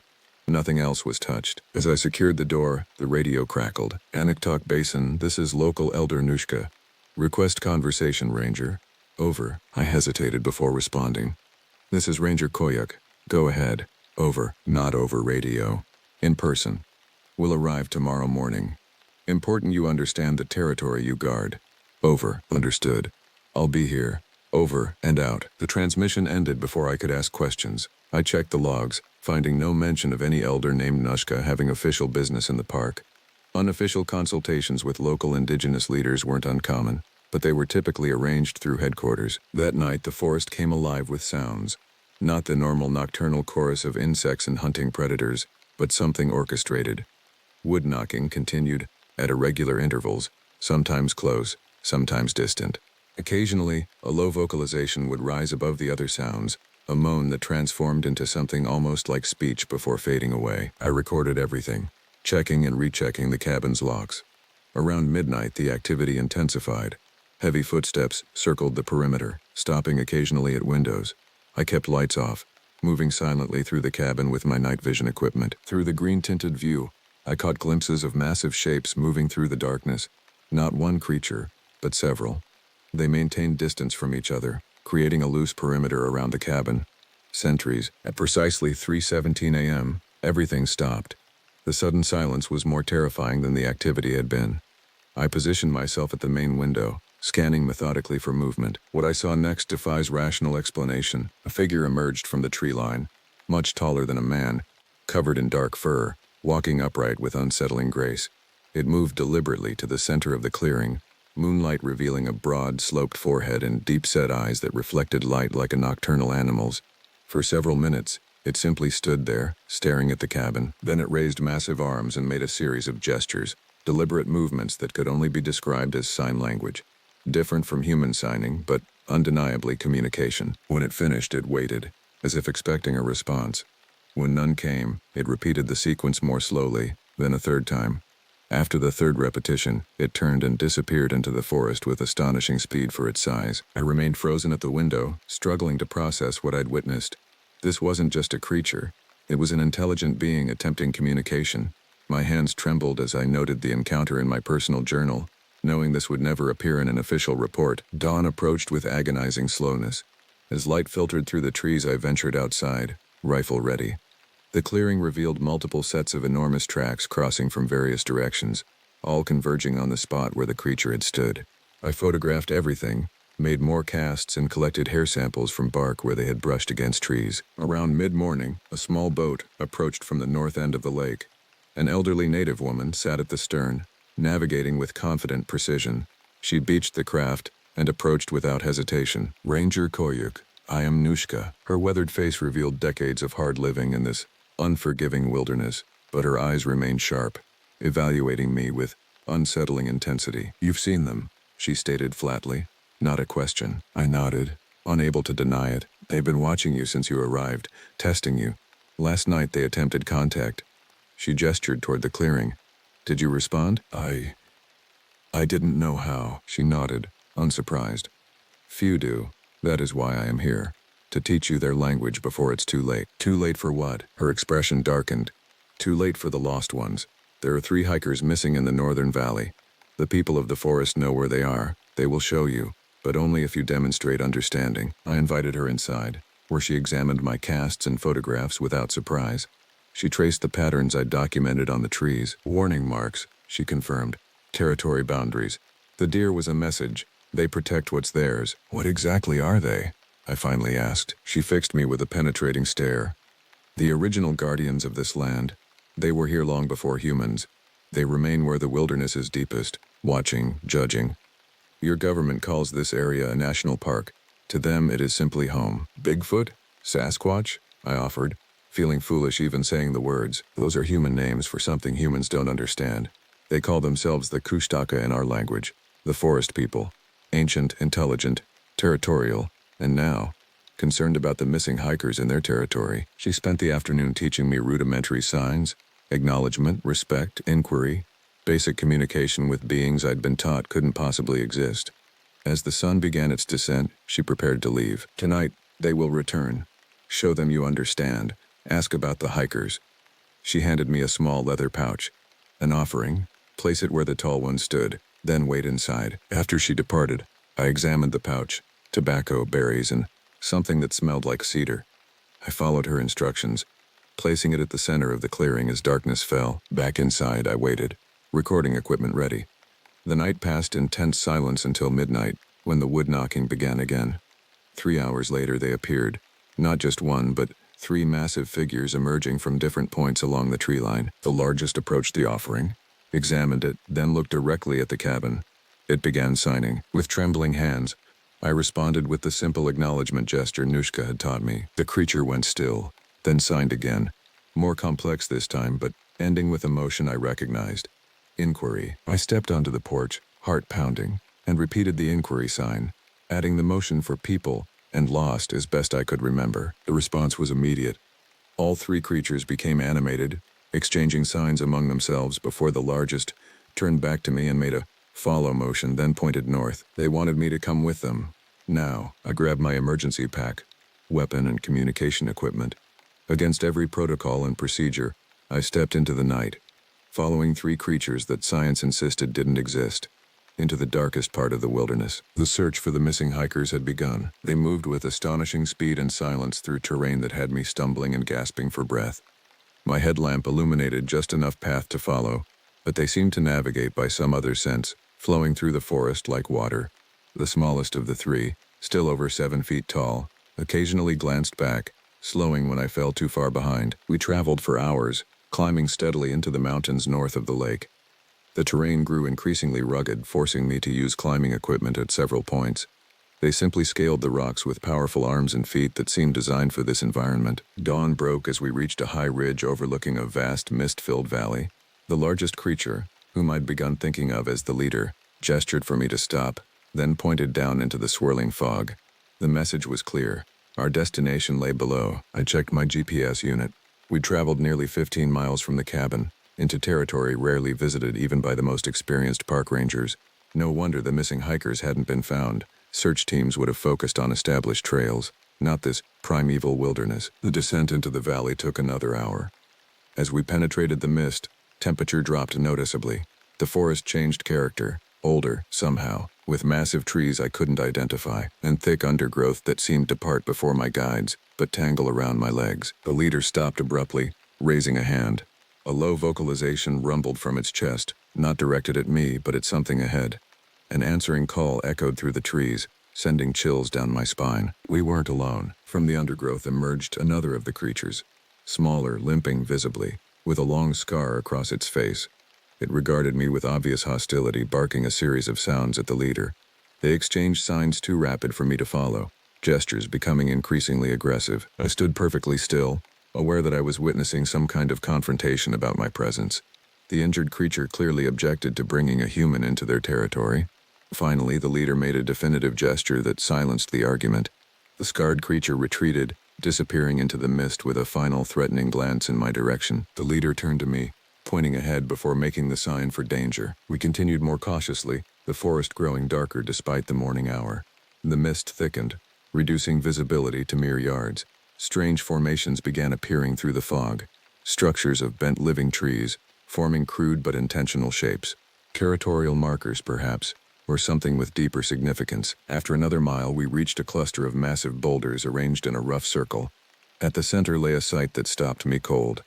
Camping equipment scattered across the ground, 3 backpacks partially emptied, an extinguished fire pit, the missing hiker's camp. I approached cautiously, examining the scene. No signs of struggle, no blood. Personal items remained in the packs, wallets, identification, even a cell phone. Whatever had happened, it hadn't been a surprise attack or robbery. "Hello?" I called, voice echoing strangely through the mist. "National Park Service. Anyone here?" My guides tensed at the sound, exchanging glances. The leader made an urgent silencing gesture, then pointed deeper into the boulder field. We needed to go further. As we navigated between massive stones, the mist began to take on a yellowish tinge. A sulfurous smell permeated the air, growing stronger with each step. The creature's behavior changed, more hesitant, more alert. Even they feared what lay ahead. The boulders gave way to a sheer rock face. At its base, a dark opening gaped like a wound in the earth, a cave entrance partially concealed by fallen debris. The leader pointed emphatically at the cave, then made the signs for people and inside. The hikers were in there. I activated my radio, hoping for a connection despite the remote location. To my surprise, it crackled to life. "Ranger Control, this is Koyuk. Do you copy? Over." Static hissed, then a broken response. "Koyuk. Position. Repeat. Located possible position of missing hikers. Approximately 15 miles northwest of Anaktok Basin. Cave system and valley below Northern Ridge. Requesting backup and medical support. Over." More static then. "Signal weak. Coordinates. Confirm." I provided GPS coordinates, unable to explain how I'd found this location or who my guides were. "Beginning investigation of cave system. 3 missing persons potentially inside. Will establish communication when possible. Over." The radio died completely after that transmission. I turned to my guides, who watched with evident curiosity at the device. "Help is coming," I told them, unsure if they understood my words. "I need to check inside." I prepared my equipment: headlamp, backup light, first aid kit, water. The leader reached out suddenly, massive hand gently but firmly gripping my arm. It made a series of signs I didn't recognize, except for the final one, danger. "I understand." I nodded. "But I have to go. It's my job." The creature released me, then made a decision. It gestured to the others, and one departed quickly, moving back the way we'd come. The leader and the remaining guide faced the cave entrance, clearly intent on accompanying me. I activated my headlamp and stepped into darkness. The entrance narrowed quickly, forcing us into single file. The creatures had to crouch significantly, their massive frames ill-suited to the confined space. The smaller one took the lead, while the leader followed behind me. The tunnel sloped downward at a gentle angle, the stones smooth beneath our feet. This was no natural formation, but a constructed passage. The sulfur smell intensified as we descended. Yellow mineral deposits lined the walls, glittering in my light beam. The tunnel widened suddenly, opening into a large chamber with a ceiling lost in darkness above. My light couldn't penetrate far enough to see the top. The chamber contained structures, crude stone formations that might have been altars or tables. Ancient symbols covered the walls, unlike any petroglyphs I'd documented in my training. This place was old, far older than human presence in the region. A moan echoed from deeper within the cave system. Human. I moved toward the sound, following a smaller passage that branched from the main chamber. My guides became increasingly agitated, making gestures I couldn't interpret, but their anxiety was palpable.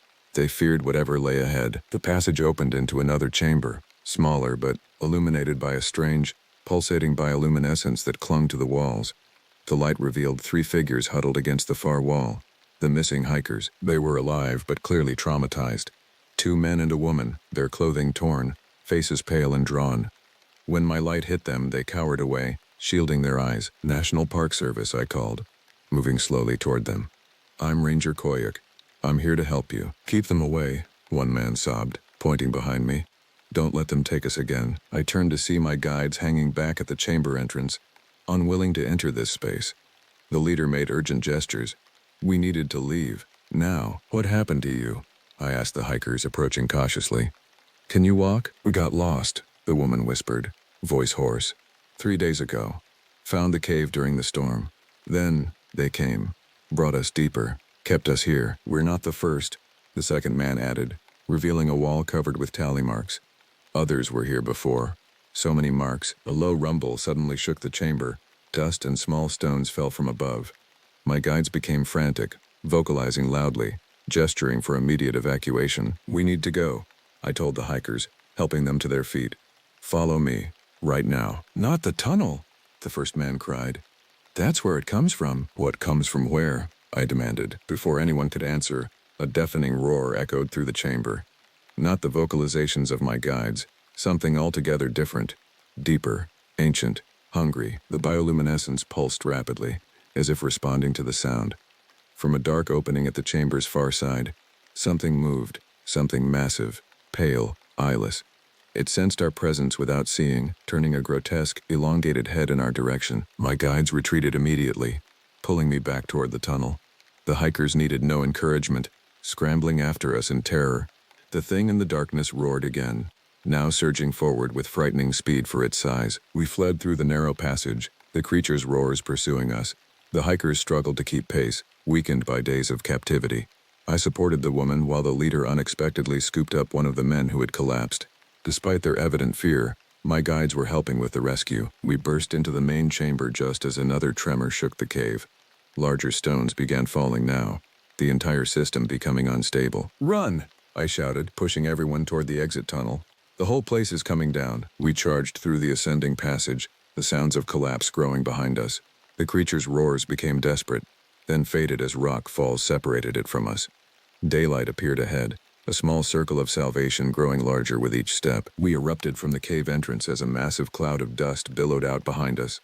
The ground shook violently, and a large section of the rock face collapsed inward, sealing the entrance completely. Outside, more of the creatures waited, at least a dozen, including the one that had left us earlier. They maintained distance from us, watching silently as we caught our breath. The hikers stared in disbelief at the gathering of beings science insisted didn't exist. They saved us, the woman whispered. Why? They were the ones who took us. The leader approached slowly, making deliberate signs. Not to me this time, but to the hikers. It pointed to the now collapsed cave, then to the sky, then made a gesture Nushka had taught me. Warning, they didn't capture you, I realized aloud. They were protecting you from whatever was in there. The hikers' expressions shifted from fear to confusion. But they brought us into the cave. No, I corrected, understanding dawning. They found you already in the cave's outer chambers. They were keeping you away from the deeper parts, from that thing. As if confirming my interpretation, the leader nodded slowly, a distinctly human gesture it must have learned from observation. It pointed to the hikers, then to me, then in the direction of the lake and cabin. They want me to take you back, I translated, to safety. The radio suddenly crackled, signal restored now that we were outside. Koyuk, this is Rescue Team Alpha. Do you copy? Over. This is Koyuk, I responded quickly. I've located all 3 hikers, alive but requiring medical attention. Cave system has collapsed. We're returning to extraction point. Over. Understood. Helicopter dispatched to your coordinates. ETA 3 hours. Over. I turned to thank my guides, but they were already retreating into the forest, melting away with that same uncanny silence. Only the leader remained, watching from the tree line. Thank you, I called to it, adding the gesture for gratitude Nushka had taught me. It raised one massive hand in acknowledgement, then disappeared among the ancient trees. The hikers stared at me in shock. "What were those things?" one finally asked. "The original guardians of this wilderness," I answered, echoing Nushka's words. "And I think they just recruited me to help them." The official report contained significant redactions. The rescue helicopter extracted us from a clearing 2 miles from the cave site, far enough that the flight crew saw nothing unusual. The hikers received medical attention, their condition diagnosed as dehydration and shock. Their story about being held in caves by massive humanoid creatures was attributed to hallucinations from their ordeal. I provided coordinates, confirmed the cave collapse, and offered no explanation for how I'd located them 15 miles from their last known position. When pressed, I claimed to have found tracks and followed ranger training protocols. My superiors accepted this with visible relief. They wanted a success story, not an inexplicable one. 2 days later, I returned to my cabin at Lake Anaktok. The forest felt different now, not a wilderness to be conquered or even protected, but a realm with its own ancient guardians and rules. I was merely a visitor granted conditional access. Elder Nushka arrived as I was unpacking supplies from the ranger boat. "You have seen," she stated simply. "Now you understand." "Not everything," I admitted. "What was that thing in the cave? The pale creature?" Her expression darkened. "The enemy. The reason they need human allies." She settled on the porch step, gesturing for me to join her. "There are old stories among my people, very old, about a time when the forest people and humans lived separately but acknowledged each other. Then something came, something not of this world. It drove the forest people deeper into wilderness. They've been fighting it ever since." "Fighting what?" "That thing didn't look natural." "It is not. It comes from beneath and beyond. Many names and many stories. Wendigo, Gogit, the hunger that walks. It infects minds first, then bodies." She tapped her temple. "Makes you see things, want things. Then it takes you." The hikers were being prepared. The forest people saved them by keeping them away from its influence. They've done this many times before. "Why don't they just kill it?" She laughed without humor. "You cannot kill what was never truly alive. You can only contain it. For generations they've been guardians, keeping it sealed away. But now, humans penetrate deeper into their territory. Unwitting sacrifices walking straight to the enemy, and they recruited me to help." "Why me?" "They choose carefully. Watch for signs. Your predecessor was also chosen, and the one before her. This cabin has been a meeting point for generations." She gestured at the structure. "Built on their terms, in their territory, with their permission." I processed this revelation, that the National Park Service had, perhaps unwittingly, maintained a relationship with these beings for decades. "The cave collapsed," I noted. "Is the creature trapped?" "For now, but there are other entrances to its domain. The collapse bought time, nothing more." She fixed me with an intense gaze. "They will come tonight, to teach you more signs, to show you the other entrances. Will you help them, Ranger Koyuk?" I thought about the terror in that cave, about the hikers who would have been consumed by something ancient and malevolent if not for intervention, about a duty that extended beyond my human employers to the land itself. "Yes," I answered, "I'll help them." Nushka nodded approvingly. "Good. There aren't many who would. Fear makes humans violent toward what they don't understand." As promised, they came that night. 5 of them, including the leader I'd followed before. They approached openly, no longer hiding their presence from me. The leader came directly to the porch where I waited, towering over me with an intimidating presence that somehow no longer felt threatening. I made the signs for greeting and respect. It responded in kind, then added signs I didn't recognize. Nushka, sitting quietly nearby, translated. "They thank you for helping save the lost ones. They say you have proven worthy of truth." For hours, they taught me their rudimentary sign language. Through Nushka's translations, I learned about their society, their history, their ongoing war against the creature they called simply the hunger. The hunger had arrived generations ago, burrowing beneath the mountains, creating a complex cave system from which it could emerge to feed. It consumed body and soul, using human minds as vessels to spread its influence. The forest people, whom Nushka called the Kushtaka, had contained it for centuries, but modern human intrusion complicated their efforts. "Why don't they just relocate?" I asked. Nushka's expression grew solemn after the leader responded. "They are bound to this place. The hunger cannot be allowed to escape the valley. If it does, it will spread like a plague through human settlements, growing stronger with each mind it corrupts." "Why not tell the Park Service? We could close the area, fence it off." More signs from the leader, increasingly agitated. "They tried," Nushka translated. 3 times in the past century. Each time humans came with weapons, with machines. They did not listen, did not understand. Many died, both humans and forest people. The implications were staggering.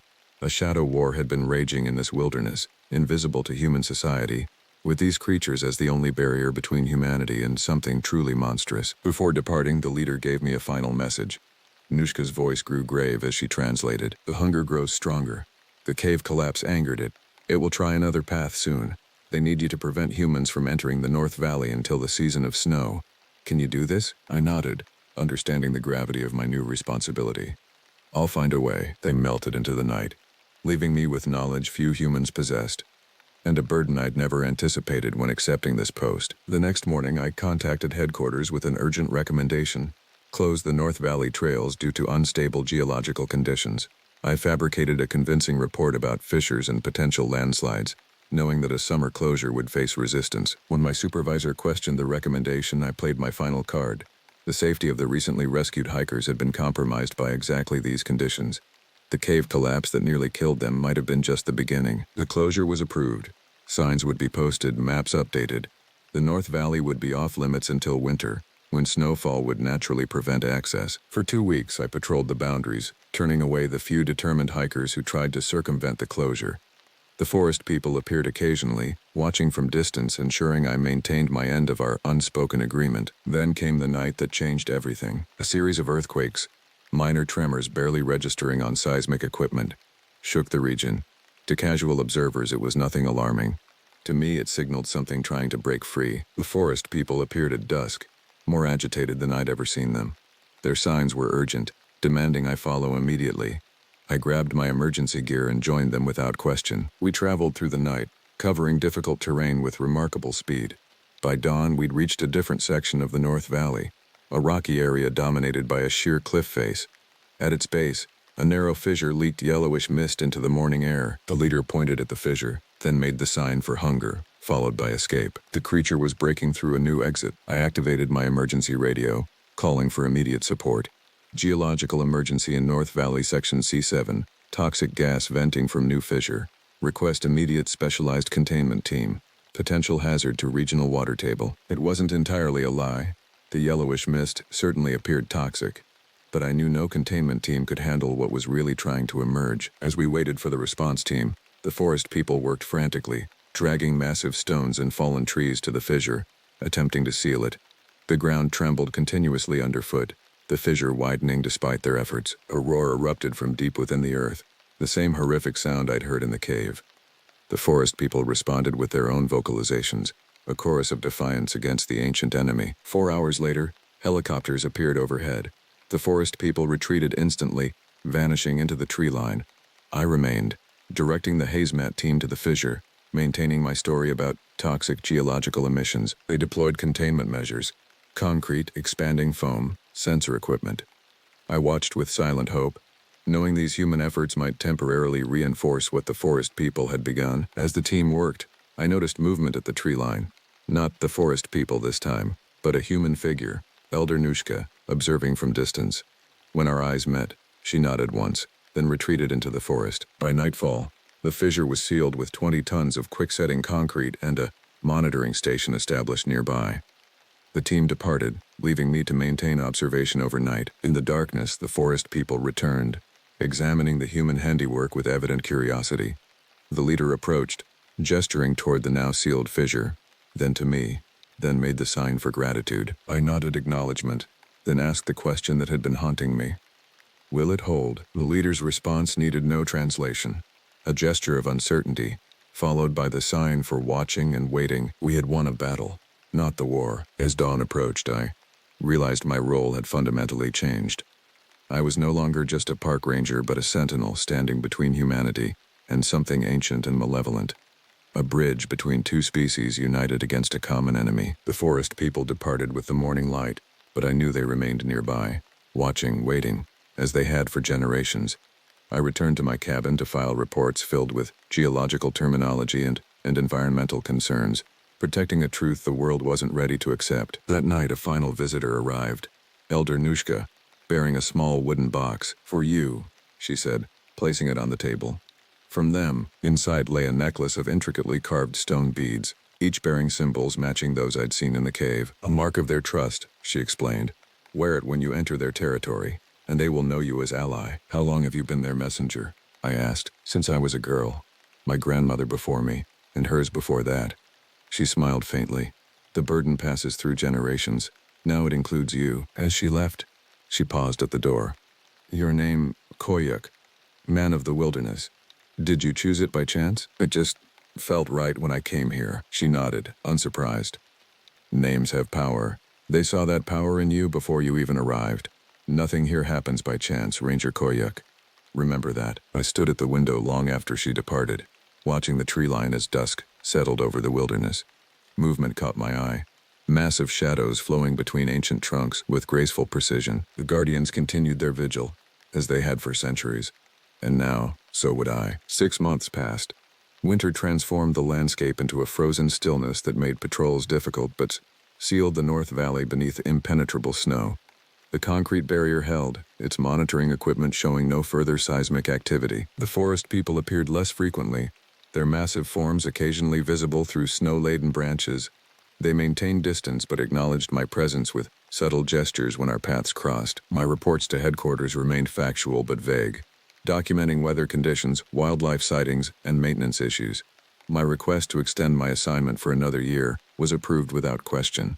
Experienced rangers willing to endure the isolation were rare. Elder Nushka visited monthly, bringing supplies and news from the outside world. Through her, I learned more about the history of this arrangement, how generations of her people had served as intermediaries between the forest guardians and the human authorities who unknowingly shared their mission. The first European to encounter them was a Russian fur trapper in 1887, she explained during one visit. He fled in terror, but returned with others. Many died before understanding was reached. How did your people first come to work with them?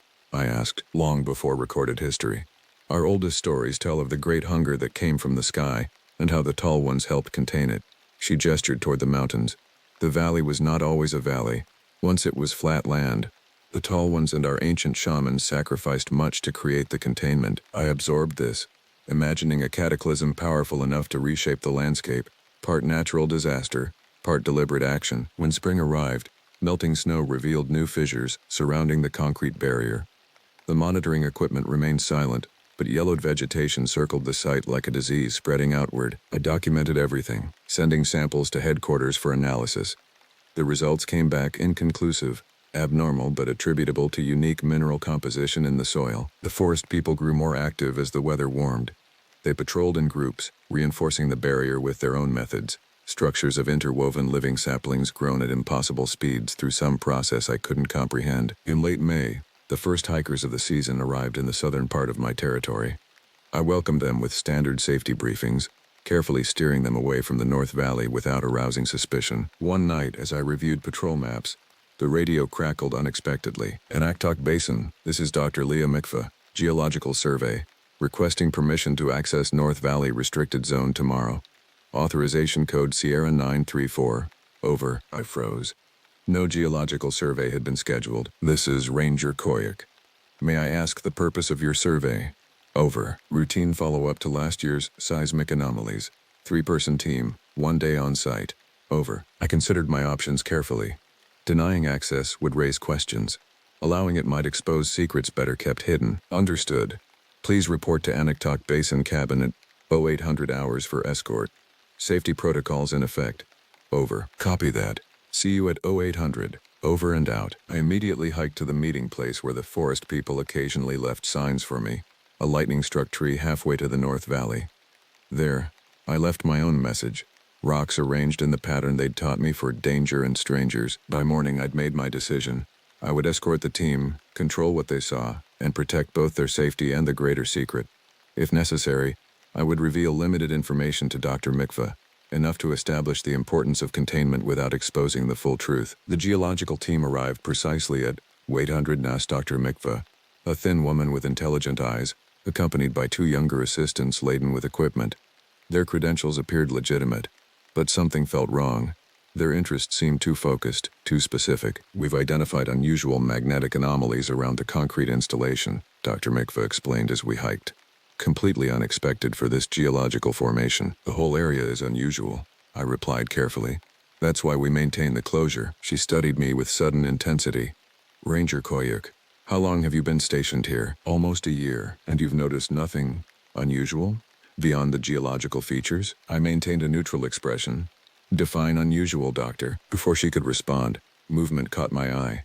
A shadow where no shadow should be, watching from dense undergrowth. We were being followed. I redirected the conversation, pointing out legitimate geological features as we approached the containment site. The closer we came to the concrete barrier, the more I noticed small signs of the forest people's presence, broken branches at improbable heights, footprints quickly covered but still visible to a trained eye. Dr. Mikva noticed too. Her gaze lingered on these anomalies, but she made no comment. The containment site appeared unchanged, concrete barrier intact, monitoring equipment quietly humming. The team set up additional sensors, taking soil and air samples, working with methodical precision. As they worked, I noticed one assistant repeatedly wandering toward the tree line, camera in hand, seemingly documenting the vegetation but angling his lens toward the deeper forest. Please stay within the designated area, I called firmly. The terrain can be unstable. He nodded but seemed disappointed. Not the reaction of a geologist, but of a hunter whose prey remained elusive. By mid-afternoon, dark clouds gathered overhead. The team worked faster, Dr. Mikva frequently checking her watch. We need another hour, she told me. The readings are significant. The weather's turning, I countered. We should head back. Just 30 more minutes, she insisted. This data could be crucial. I reluctantly agreed, watching the forest grow darker as clouds thickened. The wind carried an unusual scent, not the coming rain, but something sour and ancient. As the team packed their equipment, the assistant with the camera suddenly froze, staring into the forest. Did you see that? He whispered. See what? I asked, already knowing the answer. Something big. Moving between the trees, Dr. Mikva approached quickly. Where exactly? Her interest confirmed my suspicions. This was never about geology. Probably a moose, I said firmly. They're common in this area, and dangerous when startled. We need to leave, now. As if emphasizing my point, a low rumble of thunder rolled across the valley. The team reluctantly followed me back toward the trail, the assistant repeatedly glancing over his shoulder. We'd covered less than a mile when the storm hit, not with rain, but with a thick, unnatural fog that rolled down from the mountains with impossible speed. Within minutes, visibility dropped to mere feet. Stay close, I ordered, concern mounting. This was no natural weather pattern. A wood-knocking sound echoed through the fog. 3 sharp impacts, followed by 2 slow ones. The forest people's signal for danger. Not a warning to me this time, but about the researchers. What's that noise? The second assistant asked nervously. Woodpecker, I lied. Common in these parts. Dr. Mikva's expression told me she knew better. That's no bird, Ranger. Before I could respond, the ground trembled beneath our feet. Not a major earthquake, but a deliberate vibration, like something massive moving underground. A concrete barrier. Something was testing it. Run, I ordered, abandoning pretense. Back to the trail. Now, we fled through the fog, the rumbling growing louder behind us. Through the mist, massive shadows moved parallel to our course, the forest people escorting us out, protecting us even as they maintained their distance. The assistant with the camera spotted them. There, he shouted, raising his equipment. I knew it. Before he could capture any images, a massive hand emerged from the fog, swatting the camera to the ground where it shattered. The assistant screamed, stumbling backward into Dr. Mikva. I made the emergency sign for friend and peace, stepping between my charges and the now visible forest guardian. It paused, recognizing me, then retreated just enough to remain partially concealed by fog. What is that thing? The assistant gasped. Your escort out, I replied grimly. Follow me and don't look back. The journey to the cabin was tense, fog following us the entire way, the forest people maintaining an invisible perimeter around our group. When we finally reached the relative safety of the clearing, Dr. Mikva pulled me aside. You know what they are, she stated flatly. That's why you're here. I studied her carefully. Why are you here, doctor? The truth. She hesitated, then reached into her pocket, producing not identification but a worn photograph, a group of researchers standing before a cave entrance. Among them was a younger version of herself, and beside her, my brother, she explained, voice tight with emotion.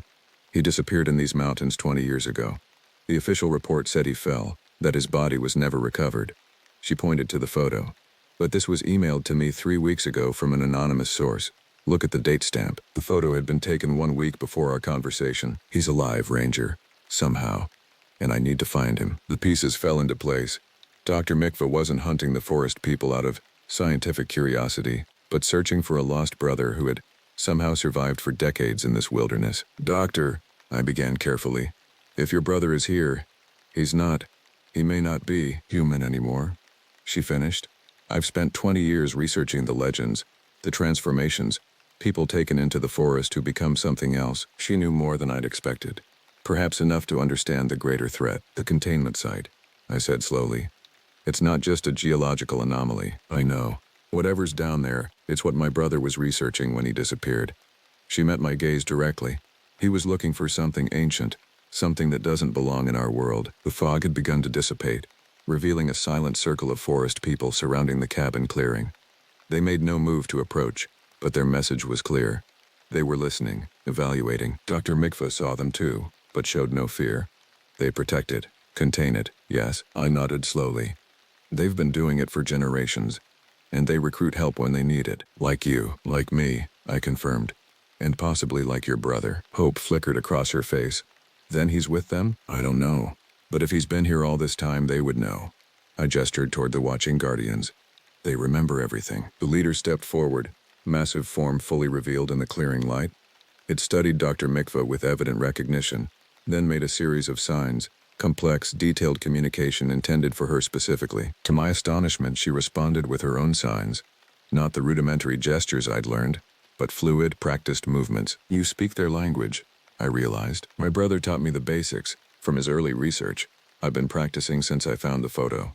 Her hands moved again, forming questions I couldn't follow. The leader responded, then pointed north, not toward the containment site, but toward a different part of the mountains, entirely. Dr. Mikva's eyes filled with tears.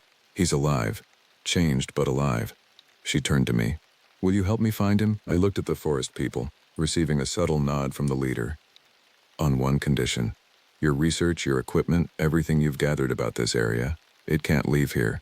The world isn't ready for this knowledge. She nodded without hesitation. Some secrets need keeping, Ranger, especially from those who would exploit them. Her assistants, huddled nervously by the cabin, didn't share her comfort. Dr. Mikva, we need to report this, one called. The university will hear exactly what I decide they should hear. She cut him off sharply. Inconclusive geological readings requiring further study. Nothing more. I respected her decision but remained wary. And your assistants will comply, she stated with authority that brooked no argument. Or will find their academic careers surprisingly short. The forest people retreated as night approached, melting back into the wilderness that was their domain. Only the leader remained, watching from the tree line. That night, as Dr. Mikva prepared for a journey to find her transformed brother, Elder Nushka arrived unexpectedly. She showed no surprise at finding the research team, merely nodding to Dr. Mikva as if they were old acquaintances. The hunger grows stronger, she announced without preamble. The concrete fails. We must renew the old ways. What old ways? I asked. The binding. The covenant between peoples. She gestured to include Dr. Mikva. The bloodlines reunite for purpose. Understanding dawned slowly. Your brother wasn't taken, I told Dr. Mikva. He joined them willingly, to help maintain the containment. A watcher, Nushka confirmed. As you have become. As she must now decide to be. Dr. Mikva looked between us, then toward the dark forest where the leader still observed. Will I see him? Speak with him? Yes, Nushka replied. But not as the brother you remember. The transition changes more than form. I've spent 20 years searching for answers, Dr. Mikva said firmly. I'm not leaving without them. The night passed in preparation. Not just for Dr. Mikva's journey, but for what Nushka called the renewal. The concrete barrier had always been temporary, a modern solution to an ancient problem. The true containment required something deeper, a covenant between the forest people and humans willing to share their burden. As dawn approached, I stood on the cabin porch with Dr. Mikva. Her assistants would return to civilization with carefully curated data and sworn statements of confidentiality. She would continue into the wilderness with me and Nushka, seeking her brother and a truth few humans ever encountered. Are you certain? I asked her. Once you see everything, there's no going back, she nodded, watching the first light touch the distant mountains. Some questions demand answers, whatever the cost. And after? When you've found your brother? She turned to me, expression resolute. Then I'll do what's necessary. What he did, what you've done.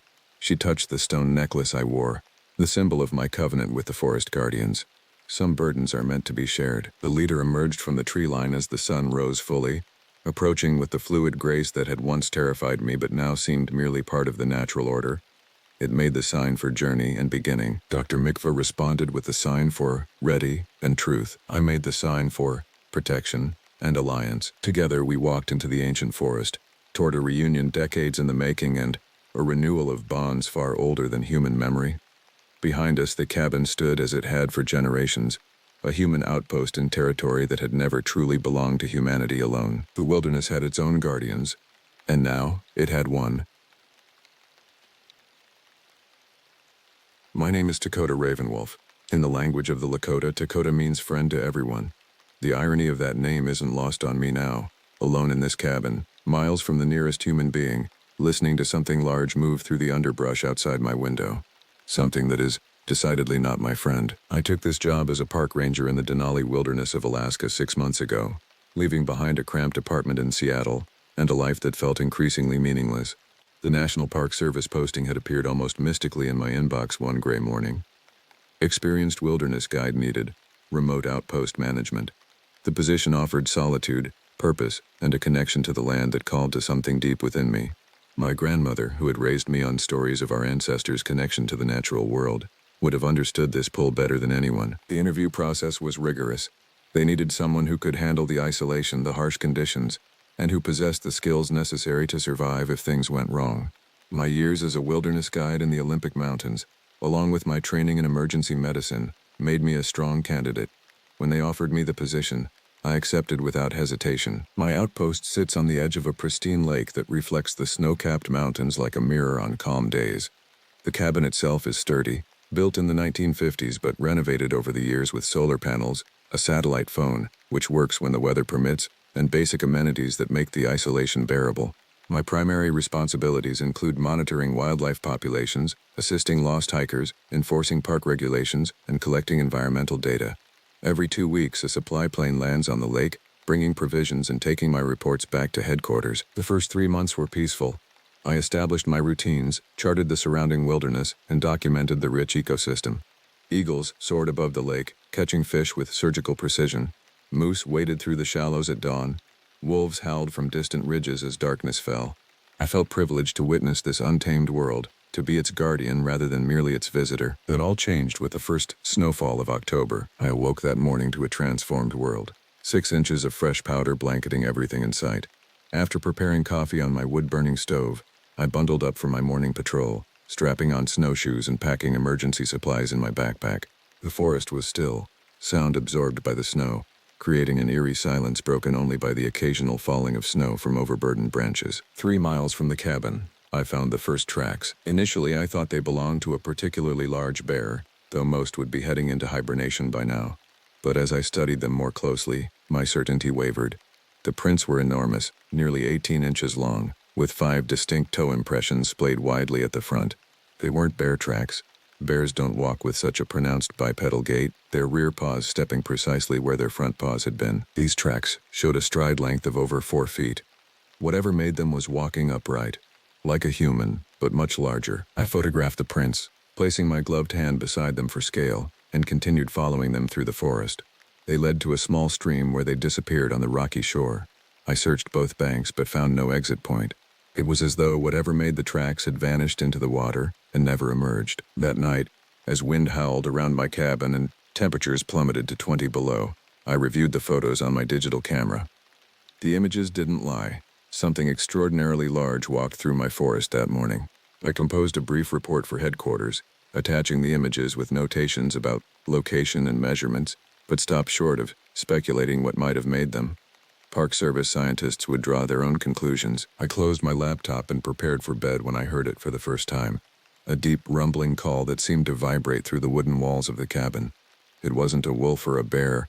It wasn't anything I'd heard in my years in the wilderness. The sound lingered for nearly 10 seconds before fading into the night. Sleep didn't come easily. I lay awake, listening. Around 3 a.m., I heard heavy footsteps circling the cabin, crunching through the snow. Whatever it was stopped at each window but never revealed itself. I remained motionless in bed, my hand on the shotgun I keep for emergencies, my breath forming small clouds in the cold air of my bedroom. Just before dawn, I heard something new, a rhythmic thumping against the storage shed behind the cabin. When daylight finally came, I discovered the shed door had been torn from its hinges and all my surplus food supplies were gone. On the door itself, embedded in the splintered wood, I found coarse dark hairs unlike any animal I could identify. The radio call to headquarters went through despite the storm. "Probable bear break-in," I reported, downplaying my growing unease. "Requesting additional storage containers and reinforced doors with next supply drop." "Copy that, Ravenwolf," came the scratchy response. "Weather's closing in. Next drop delayed at least 5 days. Can you manage?" "Affirmative," I replied, though I wasn't sure if that was true. "We'll implement additional security measures." After signing off, I examined the hairs under my field microscope. They were thicker than human hair but finer than bear fur, with a peculiar reddish tint at the roots.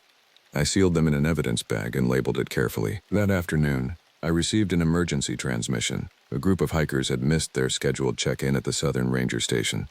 Their last known position placed them about 15 miles from my location, in an area known for its treacherous ravines and sudden weather changes. With the storm intensifying, I knew any rescue effort would be dangerous, but these were the situations I had trained for. I packed my winter survival gear, emergency medical supplies, and enough provisions for 3 days. As darkness approached and the snow fell more heavily, I shouldered my pack and set out into the gathering storm, unaware that I was walking into something far more dangerous than just bad weather and lost hikers. In the fading light, I could have sworn I saw a massive shadow moving parallel to my path, keeping pace with me through the trees. Each time I stopped to listen, it stopped too. Each time I called out, silence answered me. I was being watched, followed, hunted. And whatever was tracking me through that frozen forest was patient, intelligent, and absolutely not human. The snow fell in heavy curtains as I pushed deeper into the wilderness. My headlamp carved a tunnel of light through the darkness, illuminating snowflakes that appeared and vanished like tiny ghosts. The coordinates of the lost hiker's last known location guided me through a terrain that grew increasingly unfamiliar under its winter transformation. 4 hours into my journey, I made camp in a small cave formed by a rocky overhang. After setting up my tent inside this natural shelter, I melted snow for water and consumed a quick meal of beef jerky and energy bars. The temperature continued to drop, but my specialized gear kept hypothermia at bay. Sleep came in restless bursts. Twice I woke to sounds outside, branches breaking under heavy weight and snow crunching under large footsteps. The third time, I jolted awake to find my tent bathed in silence, so complete it seemed unnatural. The forest creatures, the owls, the nocturnal rodents, even the wind in the trees, had gone quiet. Something had disturbed the natural order. I reached for my rifle.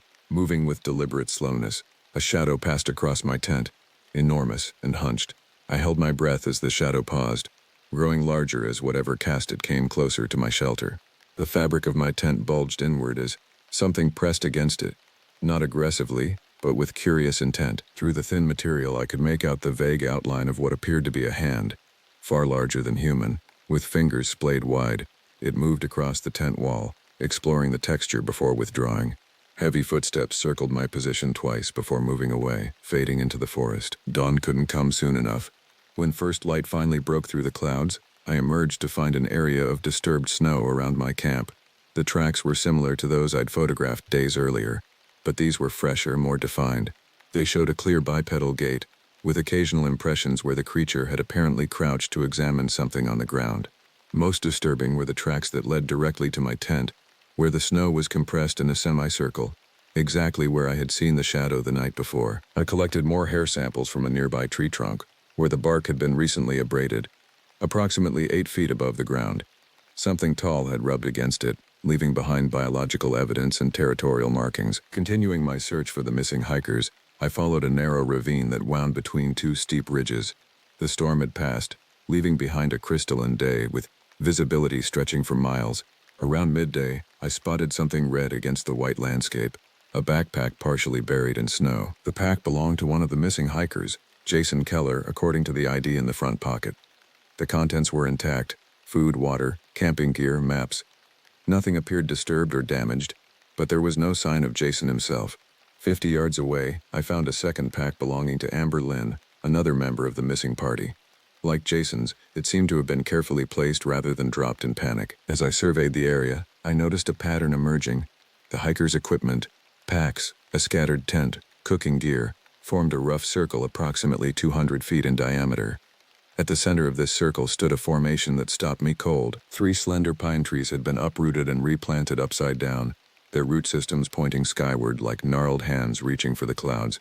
Between them, carefully balanced on branches stripped of bark, rested a collection of small animal skulls, rabbits, foxes, and what appeared to be a wolf cub.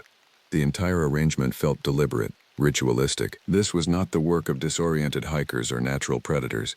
This was a message, or a warning. I documented everything with my camera before calling headquarters on my satellite phone. The connection was poor, but I managed to relay my coordinates and findings. "Any sign of survivors?" the dispatcher asked through the static. "Negative," I responded. "Equipment present but no personnel. Evidence suggests—" I hesitated, reluctant to voice my suspicions. "Evidence suggests possible wildlife intervention." "Understood. Search and rescue team dispatching from Fairbanks. ETA 18 hours. Can you secure the site until then?" I looked at the bizarre totem of inverted trees, at the vast wilderness surrounding me, at the massive tracks that appeared and disappeared at random intervals. "Affirmative," I said, not entirely convinced. "We'll establish perimeter and continue search in immediate vicinity." Night was approaching, and I knew I couldn't reach my cabin before darkness fell. I needed to establish a defensible position and wait for reinforcements. I chose high ground, a rocky outcropping that gave me clear sight lines in all directions and would be difficult to approach without detection. As the sun set behind the mountains, I built a small, efficient fire and prepared for another long night. The temperature dropped rapidly, and the stars emerged with cold brilliance in the vast Alaskan sky. I maintained regular radio contact with headquarters, reporting no new developments every hour as instructed. At 11:42 p.m., all communication ceased. My satellite phone showed no signal, and my emergency radio emitted only static across all channels. I was cut off, alone in a wilderness that suddenly felt malevolent rather than merely indifferent. The first rock landed 10 feet from my position, a jagged piece of granite nearly the size of a bowling ball. It hadn't fallen naturally, it had been thrown with significant force. A second rock struck even closer, followed by a third that hit the edge of my camp and shattered my cooking pot. I doused my fire and moved into a defensive posture behind a large boulder, rifle ready. The darkness became absolute, my night vision struggling to adapt after the firelight. For nearly 20 minutes nothing happened. Then came the sounds, not rocks this time, but vocalizations. They started as low, guttural growls that reverberated through the clearing. These evolved into something more complex, a series of clicks, whoops, and calls that seemed to form patterns. Most disturbing was the realization that these sounds were coming from multiple directions. There wasn't just one creature out there in the darkness. There were several, communicating with each other, coordinating. Something large moved at the edge of my vision, a shadow darker than the surrounding night, at least 7 feet tall, with a broad, powerful silhouette. It stayed just beyond clear sight, moving with surprising grace for its size. Another shadow appeared on the opposite side of my position, effectively flanking me. I fired a warning shot into the air. The sound echoed through the mountains, and for a moment, everything went silent. Then came a response that turned my insides to ice, a perfect imitation of my rifle shot, reproduced as a vocalization from one of the creatures. It wasn't just mimicking the sound, it was mocking it. The standoff continued through the night. The creatures maintained their distance but never left, testing my defenses periodically with thrown objects or sudden movements designed to provoke a response. I rationed my ammunition, firing only when one ventured too close. As the first gray light of dawn appeared on the horizon, the creatures retreated into the forest. In their wake, they left a gift at the edge of my camp, the partially eaten remains of what might have been Jason Keller, though identification was difficult given the condition of the body. I vomited twice before I could approach the corpse. Death had not come quickly or mercifully. The body showed evidence of prolonged torture, limbs systematically dislocated, skin removed in precise patterns, internal organs extracted with almost surgical precision. This wasn't predation. This was something far more disturbing. Experimentation, perhaps, or ritual. With trembling hands, I covered the remains with rocks, creating a makeshift cairn to protect them from scavengers. The search and rescue team would need to document everything, to understand what we were dealing with. As I worked, I couldn't shake the feeling of being watched. Looking up at the tree line, I caught a glimpse of something that didn't belong. A face partially hidden behind a massive pine trunk. The features were simultaneously familiar and alien. A broad, sloped forehead above deep-set eyes that reflected light like an animal's, yet held an unmistakable intelligence. A prominent brow ridge shadowed those eyes, and below them, a nose that was almost human but flatter, wider. Our gazes locked for 3 eternal seconds.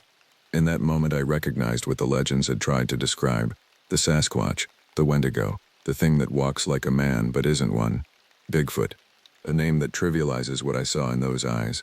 Ancient knowledge, territorial rage, and calculated malice. It knew I had seen it. It wanted me to see it.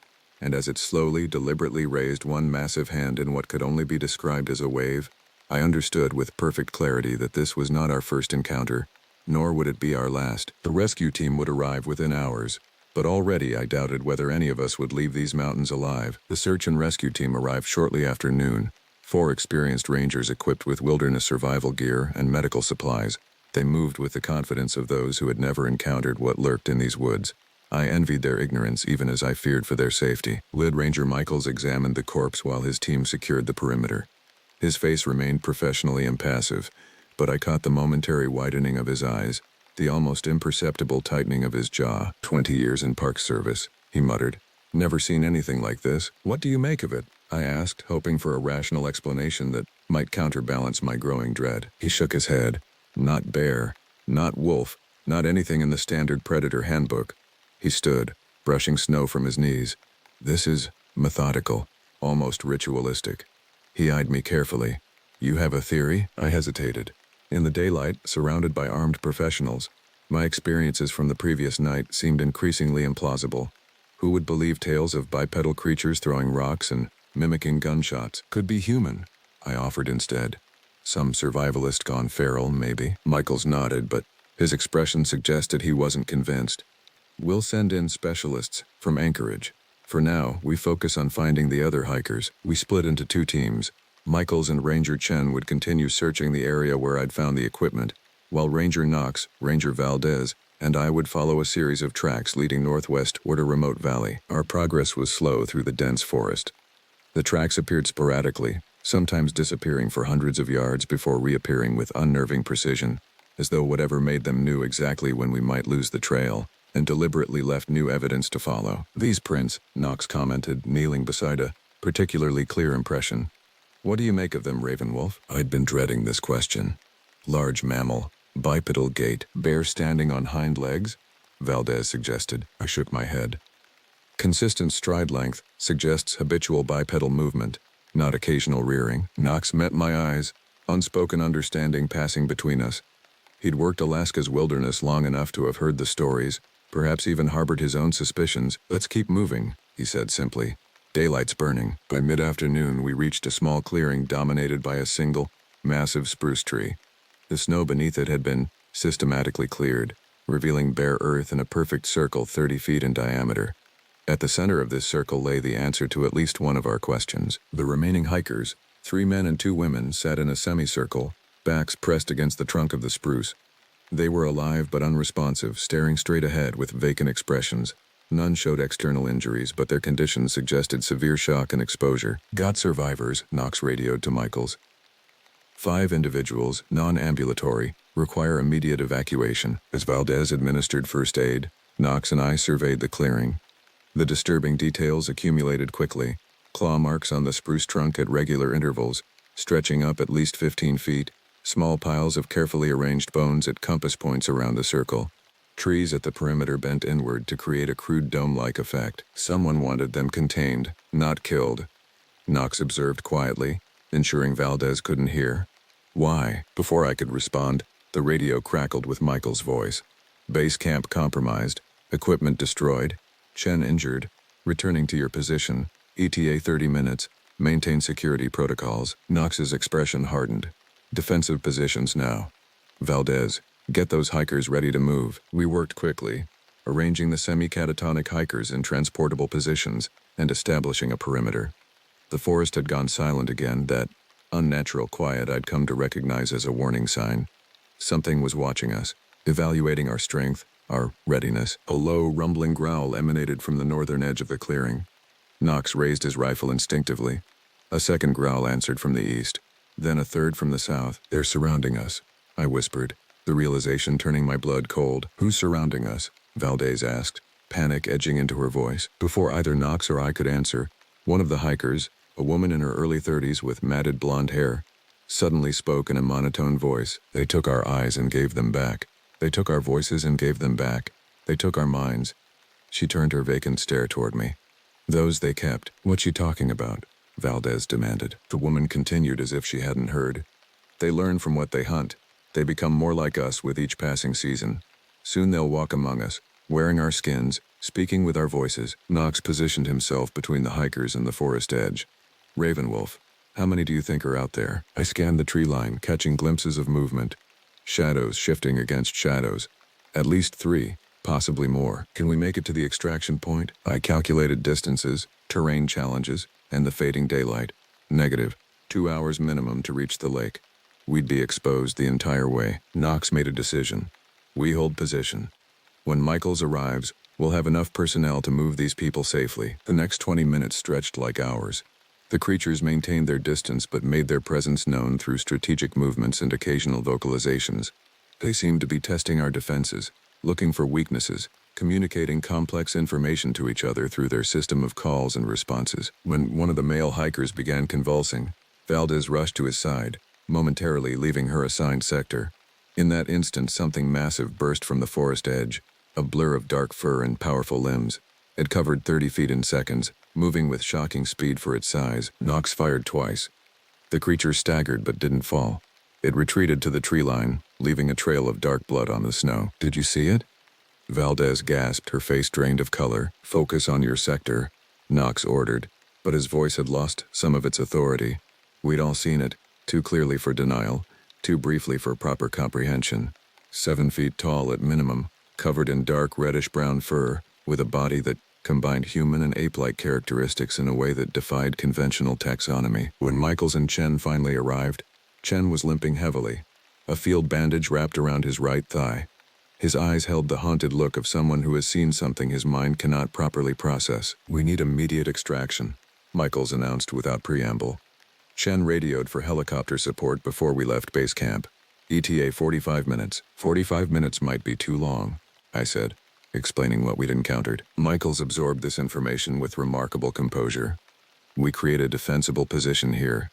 Conserve ammunition. No one fires unless absolutely necessary. We arranged the hikers in the center of our formation, backs to each other, facing outward in a circle. The creatures continued their psychological warfare, moving just within and beyond our vision, throwing small objects to create distractions, making sounds that seemed to come from impossible directions. One of the male hikers suddenly became agitated, pointing toward the forest and repeating a single phrase. "They're in the trees. They're in the trees." I looked up. The fading daylight silhouetted the massive spruce branches, revealing nothing at first. Then, as my eyes adjusted, I saw them. 3 large forms positioned strategically above us, having climbed the trees while we focused on ground-level threats. "Above!" I shouted, raising my rifle. The attack came from all directions, simultaneously. The creatures in the trees dropped branches and rocks while those on the ground rushed our position. In the chaos that followed, I lost track of individual actions. I remember firing until my magazine emptied, reloading mechanically as I'd been trained. I remember the sounds, not just of gunfire and shouted commands, but of the creatures themselves. Their vocalizations had changed from strategic communications to something primal, enraged. Chen went down first, dragged into the forest before anyone could reach him. His screams continued for nearly a minute before abruptly silencing. Valdez was next, a massive arm reaching from behind a tree to grab her ankle. Knox caught her hand but couldn't maintain his grip against the creature's superior strength. Through some combination of tactical retreat and desperate fighting, Michaels, Knox, and I managed to protect the remaining hikers until the distant thrum of helicopter rotors broke through the cacophony. The sound seemed to confuse the creatures momentarily, giving us a critical advantage. As the helicopter descended into the clearing, its searchlight cutting through the gathering darkness, the creatures retreated, not in panic but in organized withdrawal. They took their wounded with them, leaving behind no bodies to confirm their existence. The evacuation was chaotic. We loaded the surviving hikers first, then Michaels and Knox. As I prepared to board, I locked eyes once more with the creature I'd seen earlier. It stood at the forest edge, massive and unafraid despite the helicopter's noise and light. In its hand it held Ranger Chen's radio. Examining it with obvious curiosity, it raised the radio to what approximated a mouth and pressed the transmit button. Through my own radio came a perfect imitation of Michael's voice. "All clear. Safe to return to base." The message wasn't meant for us. It was practice. As the helicopter lifted off, I watched the creature disappear into the forest, taking with it any lingering doubts I might have harbored about what we were facing. This wasn't simply an unknown animal species. These creatures possessed intelligence, strategy, and the frightening capacity to learn from their prey. Back at regional headquarters, our debriefing lasted hours. Officials from various agencies questioned us repeatedly about what we'd seen, what we'd heard. They seemed particularly interested in the hikers' condition and the strange clearing where we'd found them. "Do you believe these incidents are connected to similar reports from Olympic National Park?" one official asked me directly. "Similar reports?" I echoed, suddenly realizing our encounter might not be isolated. The official nodded grimly. 4 incidents in the past 18 months. Rangers and hikers describing unusually intelligent, predatory behavior from unidentified bipedal creatures. Ritual arrangements of equipment and bodies. Survivors in catatonic states. A pattern was emerging, one that stretched beyond Alaska. Whatever these creatures were, they were expanding their territory, refining their techniques, learning our weaknesses. When I returned to my remote cabin 3 days later, I found it untouched, exactly as I'd left it. But as I unpacked my gear, a small object fell from my backpack, an intricately woven bracelet made from plant fibers and small bones. I hadn't placed it there. One of the creatures had. During our confrontation, it wasn't a trophy or a threat. It was an invitation.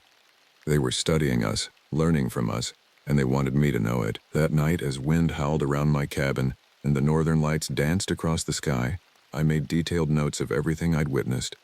When I finally slept, I dreamed of dark forests and watching eyes, of creatures learning to become more like us with each passing day. In the morning, I found new tracks in the snow outside my door, a deliberate circle around my cabin.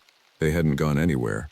They'd simply let me know, in terms I couldn't misinterpret, that our investigation was mutual. They were studying me as intently as I was studying them. And unlike me, they had all the time in the world. The aftermath of the rescue operation brought unwelcome attention to my remote outpost. Park Service officials installed additional equipment in my cabin, motion-activated cameras, enhanced communication systems, even a small armory of tranquilizer guns and conventional weapons. Scientists from the Biological Survey Unit arrived to collect samples and establish monitoring stations throughout my patrol area. For 2 weeks, my solitary existence transformed into a hub of activity. I answered the same questions repeatedly, marked locations on maps, and accompanied research teams to sites where I'd encountered evidence of the creatures. We found nothing. No tracks, no hair samples, no territorial markers. It was as though the forest had swallowed every trace of their existence. "Maybe they've moved on," suggested Dr. Rivera, the lead biologist. "These creatures, whatever they are, seem to react negatively to human incursion. Our presence might have driven them to another territory." I didn't contradict her, but I knew better. They hadn't left. They were watching, adapting. The absence of evidence wasn't evidence of absence. It was proof of their intelligence. They understood that humans had come looking for them, and they had made themselves invisible. When the research teams finally departed, leaving me once again alone in my cabin, the forest seemed to exhale. The normal sounds returned. Wind through pine needles, small animals rustling in underbrush, distant wolf calls. But beneath these familiar noises lurked something else, something waiting. 3 nights after the scientist left, I woke to find my breath visible in the frigid air of my bedroom.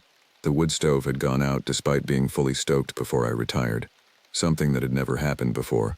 As I moved to relight it, I noticed the door to my cabin standing open, swinging gently in the night breeze. I always locked that door. My shotgun stood in its rack by the entrance, untouched. I reached for it, checking the chamber by muscle memory. In the silence, I heard a soft, rhythmic tapping from my desk. Tap, tap, tap, pause, tap, tap, tap. Something was touching the keyboard of my laptop, moving with deliberate slowness. I edged toward the main room, shotgun raised. In the faint blue light of my computer screen sat a creature that defied complete comprehension. A massive, fur-covered form hunched awkwardly in my desk chair, its elongated fingers moving across my keyboard with unexpected precision. It was reading my reports. For several heartbeats, I remained frozen, processing what I was seeing. The creature's back was to me, presenting an ideal shot if I chose to take it. But some instinct held me back. Curiosity, perhaps, or the recognition that killing one might bring retribution from many. As if sensing my presence, the creature slowly turned the chair to face me. The features I'd glimpsed only partially before now revealed themselves in the dim light. A broad, sloped forehead, deep-set eyes reflecting the computer screen's glow, a mouth more human than ape but set in a protruding jaw that suggested tremendous bite strength. We regarded each other in silence. Its eyes moved from my face to the shotgun and back again, showing clear comprehension of the threat. Then, with deliberate slowness, it raised one massive hand in the same wave-like gesture I'd seen in the forest. It was communicating, recognizing me, perhaps even greeting me. I lowered the shotgun slightly, not enough to be defenseless, but enough to signal I wasn't attacking immediately. The creature nodded once, a disturbingly human gesture, before rising to its full height.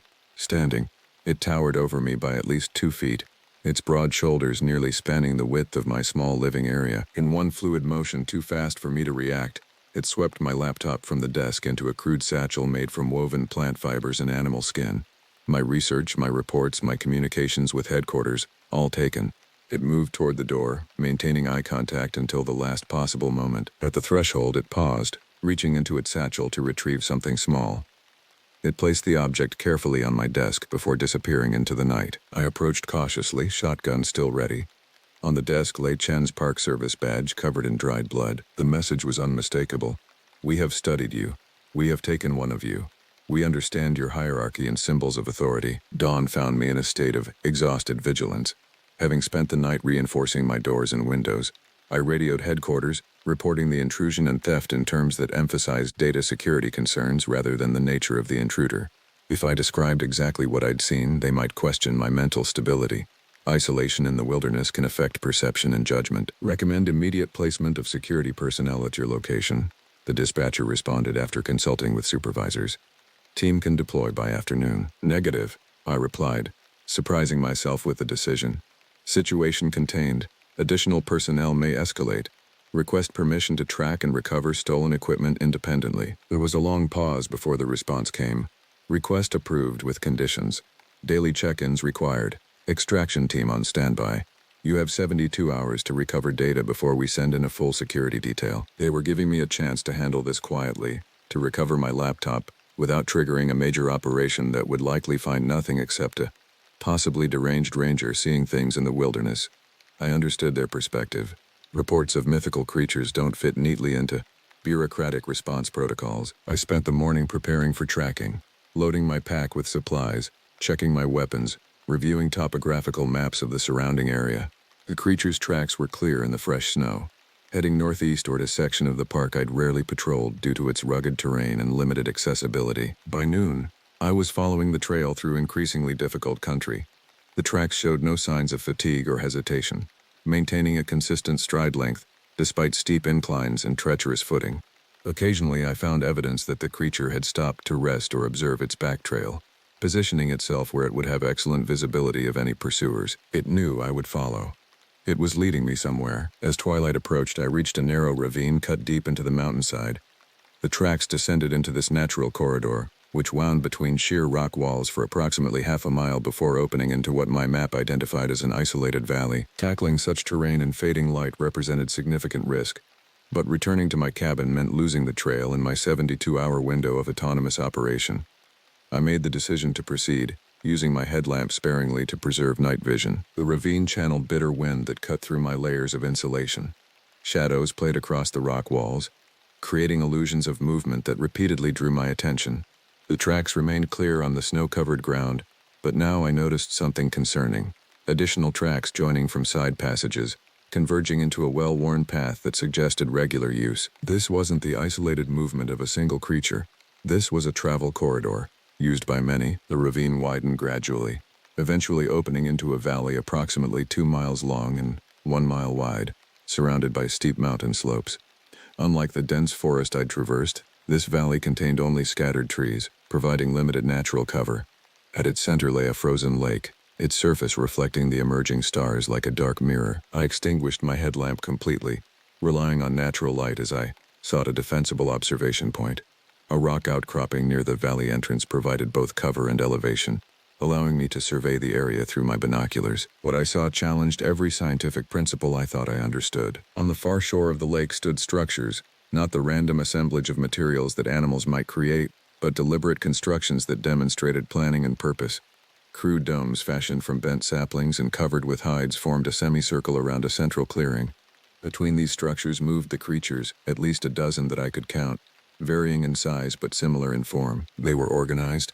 They had created a settlement. I adjusted my binoculars to maximum magnification, focusing on the central clearing.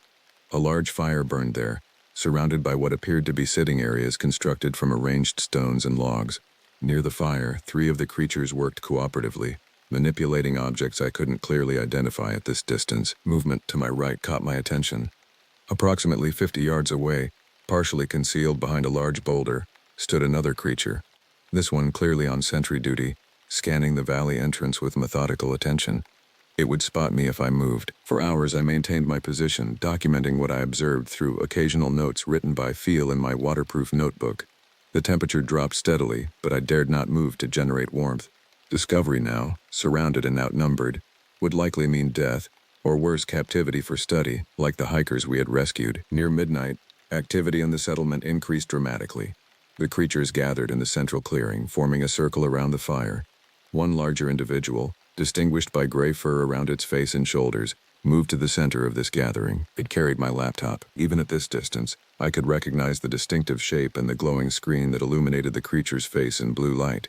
It manipulated the device with surprising dexterity, occasionally stopping to make gestures that the others seemed to respond to with vocalizations. It was teaching them, showing them human technology, perhaps explaining what it had learned from examining my reports and communications. A cold realization settled over me. These creatures weren't simply reacting to human incursion into their territory. They were studying us systematically, learning our technology, our communication methods, our organizational structures. The stolen laptop wasn't a trophy. It was an intelligence-gathering tool. Dawn approached with agonizing slowness. As the first gray light illuminated the valley, I prepared to retreat, to return to my cabin and report what I'd discovered. The settlement had quieted, most of the creatures withdrawing into their dome structures. The sentry positions had changed shifts twice during my observation, suggesting organized security protocols. I began my withdrawal, moving with extreme caution back through the ravine. Progress was slow, each step carefully placed to minimize noise. By mid-morning, I had put 3 miles between myself and the valley. Only then did I risk using my radio. "Base, this is Ravenwolf. Request secure channel." Static answered me. I checked the device. Battery power was adequate, and I should have been within range of at least one relay station. I tried again on the emergency frequency. More static. Either the topography was blocking transmission or, more concerning, someone or something was jamming my communications. I increased my pace, abandoning stealth for speed. The terrain worked against me, forcing detours around impassable sections and slowing my progress to a frustrating crawl. By late afternoon, I estimated I was still at least 4 hours from my cabin. 4 hours that would put me traveling in darkness through dense forest. As shadows lengthened across the snow, I heard it, a rhythmic crunching of snow under heavy footsteps, moving parallel to my path approximately 100 yards to my left. I stopped, listening intently. The footsteps stopped as well. I was being tracked. Changing direction abruptly, I cut directly uphill toward higher ground. The footsteps followed, no longer attempting to remain concealed. I caught glimpses of movement through the trees, not one pursuer but several, coordinating their movements to flank my position. They were hurting me. I realized too late that I was being driven toward a box canyon, a natural dead end with high rock walls on 3 sides. By the time I recognized the terrain feature from my topographical map memory, the creatures had closed off my retreat path. I was trapped, selecting the most defensible position available, a rocky alcove at the canyon's rear wall. I prepared for confrontation. I had limited ammunition, no communication with headquarters, and no realistic escape route. Survival now depended on understanding what these creatures wanted. They emerged from the forest with deliberate slowness. 7 of them, moving with coordinated precision to form a semicircle blocking the canyon entrance. The largest stepped forward, and I recognized it immediately as the same creature that had visited my cabin.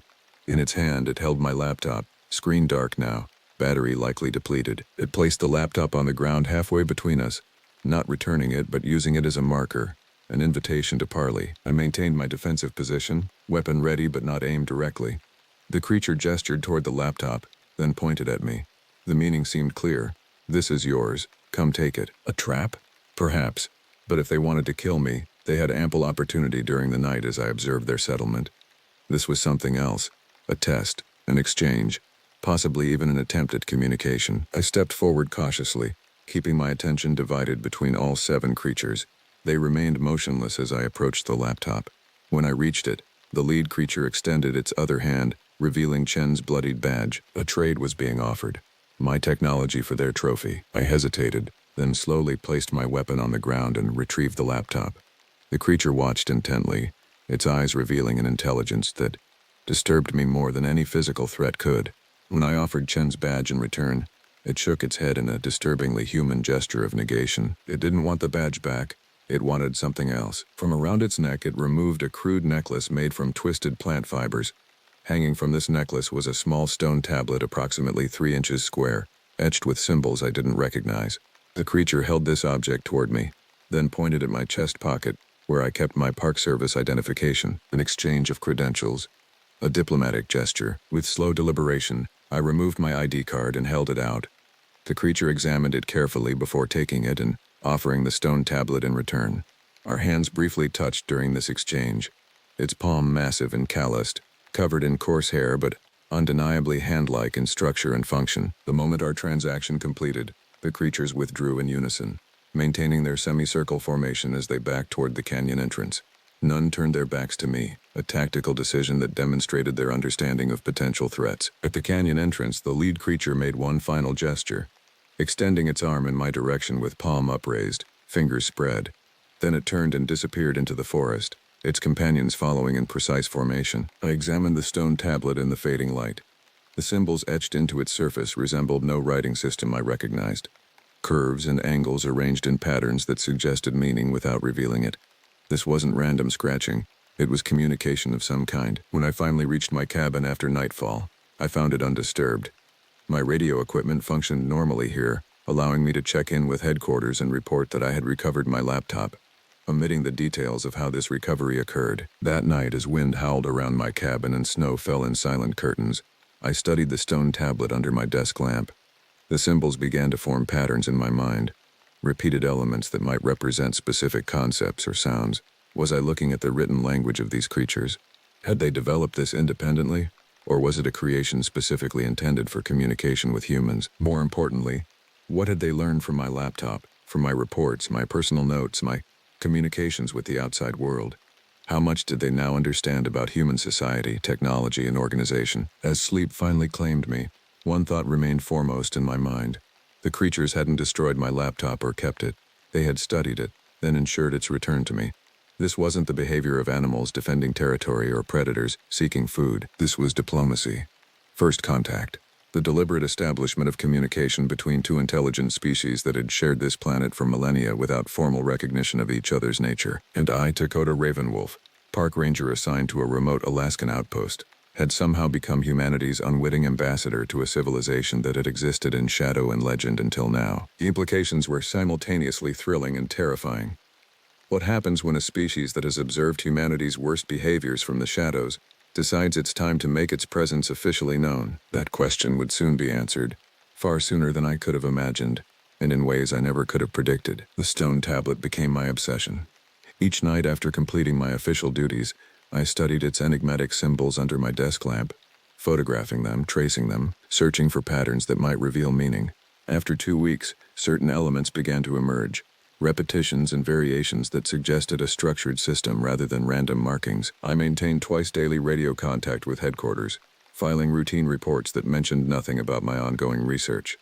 My official logs documented normal ranger activities, wildlife observations, weather patterns, maintenance tasks. My private journal contained the truth, detailed accounts of distant vocalizations, glimpsed movements at the forest edge, and my attempts to decipher the tablet. Park Service officials seemed satisfied with my recovery, apparently attributing my earlier reports to the psychological effects of isolation and trauma.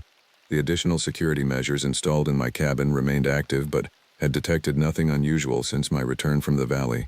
Life assumed a facsimile of normalcy that I knew was merely surface deep. They were still watching. I felt their presence during my patrols, never seen directly but always there, monitoring from just beyond my perception. Occasionally, I would find small objects placed along my regular routes, interestingly shaped stones, arrangements of twigs, once even a precisely plucked pine cone with specific scales removed and what appeared to be a pattern matching symbols on the tablet. These weren't threats. They were communications, attempts to establish a shared language. 1 month after my encounter in the Box Canyon, headquarters radioed with an unexpected assignment. A research team from the University of Alaska was arriving to conduct a winter wildlife survey focusing on wolf population dynamics. I was to meet them at the lake landing zone and provide logistical support for their 2-week mission. "Do they know about the incidents last month?" I asked the dispatcher. "Negative," came the reply. "That information remains classified. Your role is standard ranger support only. The implications disturbed me.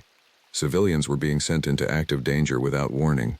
I considered refusing the assignment or finding a way to warn the researchers, but either action would likely result in my immediate replacement, leaving no one with knowledge of the creatures to protect these people. When the float plane landed on the partially frozen lake 3 days later, I greeted the research team with professional courtesy that masked my deep unease. Dr. Maxwell Jenkins led the 4-person group, accompanied by graduate students Leah Winters and Marcus Okafor, and field technician Ben Harper. They brought standard wildlife monitoring equipment, camera traps, tracking collars, sample collection kits, along with cold weather gear appropriate for Alaskan winter conditions. We've identified 3 potential wolf den sites based on satellite imagery, Dr. Jenkins explained as we unloaded equipment at my cabin. Planning to establish monitoring stations at each location over the next few days. I examined their map, feeling my stomach tighten. 2 of their proposed sites lay within 5 miles of the valley settlement I had discovered. One was directly adjacent to a travel corridor I had observed the creatures using regularly. This eastern location, I said carefully, pointing to the site nearest the settlement. Terrain is particularly dangerous this time of year. Recommend we prioritize the western locations first. Dr. Jenkins frowned slightly. Our permits are time-limited, Ranger Ravenwolf. We need to cover all 3 sites within our window. Perhaps we could split the team. Park Service protocols recommend maintaining group integrity in remote locations, I countered, improvising a regulation that didn't exist. We'll move efficiently. The eastern site will still be accessible. He acquiesced reluctantly, and we established a schedule that would keep the research team in safer territory for the first week. I hoped this would give me time to assess the creature's awareness of and reaction to these new human presences in their domain. The first 3 days passed without incident. We established monitoring stations at the 2 western locations, documenting wolf sign and setting camera traps designed to trigger when movement was detected. The researchers were competent and respectful of the wilderness, following safety protocols without complaint despite the harsh conditions. On the 4th night, as we sat around the wood stove in my cabin reviewing the day's data, the power suddenly failed. The backup generator should have activated automatically but remained silent. Probably just ice on the solar panels, I explained, lighting kerosene lamps that cast long shadows across the walls. System will reset by morning. Leah Winters glanced nervously toward the windows, where wind drove snow in horizontal sheets. I thought I saw something moving out there earlier, near the tree line. Lots of wildlife in these parts, I said non-committally. Could have been a moose or elk. It was walking upright, she insisted, her voice dropping. Just for a moment, before it disappeared into the trees. Dr. Jenkins chuckled. Graduate students and their imaginations. Next you'll be telling us you spotted Bigfoot. The casual reference hung in the air like smoke. I busied myself adjusting lamp wicks to avoid showing any reaction. But Marcus Okafor was watching me intently. You know, he said slowly, there have been unusual reports from this region over the years. Hikers describing encounters with unidentified bipedal creatures. Even some Park Service incident reports that were later classified. Urban legends, Ben Harper dismissed. Every wilderness area has its monster stories. Some legends have foundations in observable phenomena, Marcus countered. Indigenous cultures throughout North America describe similar entities with remarkable consistency. The Salish have Sasquatch, the Algonquian have Wendigo, the Inuit have... That's quite enough, Mr. Okafor, Dr. Jenkins interrupted. We're scientists, not cryptozoologists. Let's focus on documented species, shall we? The conversation shifted to their research methodology, but an undercurrent of tension remained. Later, as the researchers retired to their temporary quarters in the cabin's 2 spare rooms, Marcus lingered behind. You've seen something out there, haven't you? He asked quietly once we were alone. I considered my response carefully. This wilderness contains many things not yet fully understood by science. He nodded slowly. My grandfather was Lakota medicine man. He spoke of forest guardians, beings that walk the boundary between the human and natural worlds. He said they watch us, learn from us, sometimes test us. What else did your grandfather tell you about these guardians? Marcus glanced toward the darkened windows. That they're neither good nor evil in human terms. There's something else entirely, a different kind of intelligence adapted to different conditions. He said they consider themselves the true inheritors of this land, and view humans as temporary interlopers. Did he mention how to communicate with them? A look of surprise crossed Marcus's face. You have tried to communicate with them. It wasn't a question, and I didn't treat it as one. Instead, I retrieved the stone tablet from its hiding place beneath a loose floorboard. Marcus examined it with academic precision. tracing the symbols with his fingertip. Some of these elements resemble pictographs found in Anasazi cave systems, he observed. Others are unlike anything in the archaeological record. Have you deciphered any meaning? Nothing definitive, but I believe it was given as a form of identification or credential, an official acknowledgement of contact. Our conversation continued late into the night.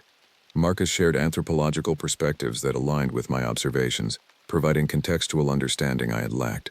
Together, we developed a preliminary framework for interpreting some of the tablet's recurring symbols. By dawn, we had reached an uncomfortable conclusion. The creatures were not merely territorial animals with unusual intelligence. They represented a parallel civilization that had deliberately remained hidden from human society, observing our development while maintaining their separation. And something had changed. They were no longer content with observation from a distance. The timing aligns with increased human encroachment into previously inaccessible wilderness, Marcus theorized. Climate change, expanded resource extraction, adventure tourism, were penetrating their last refuges. So this is what? First contact under duress? I asked. Or preparation for conflict, he replied grimly. They've studied us for generations. They know our technologies, our weapons, our weaknesses. Now they're revealing themselves strategically, testing responses, evaluating threats. Before we could continue, the cabin door burst open, admitting Dr. Jenkins with a worried expression. The satellite phone is missing, he announced, and someone's tampered with our vehicle. Outside, we found our snowmobile's engine components carefully disassembled and arranged in precise rows on a tarp beside the machine. Nothing was damaged, simply removed and organized with methodical attention to detail. The satellite phone was nowhere to be found. Bears don't do this, Dr. Jenkins stated flatly, surveying the scene. Neither do wolves, moose, or any known wildlife. Vandals? Ben suggested without conviction. 50 miles from the nearest human settlement. In winter? Leah countered. Dr. Jenkins turned to me, his scientific skepticism visibly eroding. Ranger Ravenwolf, I believe we're owed an explanation. Is there something about this area that wasn't included in our briefing? Before I could formulate a response that wouldn't violate my orders, a deep, resonant call echoed through the forest, a sound I had come to recognize. It was answered by another from the opposite direction, then a third from behind the cabin. We need to get inside. Now, I ordered, drawing my sidearm. We retreated to the cabin, securing doors and windows as I quickly explained the situation, omitting certain details but providing enough information for them to understand the danger. The researchers' reactions ranged from skepticism, Dr. Jenkins, to vindicated fascination, Marcus, to undisguised fear, Leah and Ben. We need extraction, Dr. Jenkins insisted, reaching for the radio. They've cut communications, I explained. The power failure, the missing satellite phone. They're isolating us deliberately. Why? Leah demanded, her voice tight with panic. They want to study us, Marcus interjected. Just as we came here to study wolves, they're studying us. A heavy thump on the cabin roof silenced further discussion. Something large moved overhead, its weight causing the wooden beams to creak ominously. A second impact followed, then a third. Multiple creatures positioning themselves strategically around our shelter. They've never been this aggressive before, I whispered to Marcus. Something's changed, or this was the plan all along, he responded. Draw in more subjects for examination. The assault began with methodical precision. First, they disabled the chimney, blocking it with carefully arranged branches that forced smoke back into the cabin. As we struggled with diminished visibility, they systematically tested each window and door, applying pressure to identify weak points. Throughout this process, they maintained constant vocal communication, complex sequences of calls that coordinated their efforts. There was no random destruction, no animalistic rage. Every action served a specific purpose in a coordinated strategy. They're not trying to break in yet, I observed, monitoring their movements.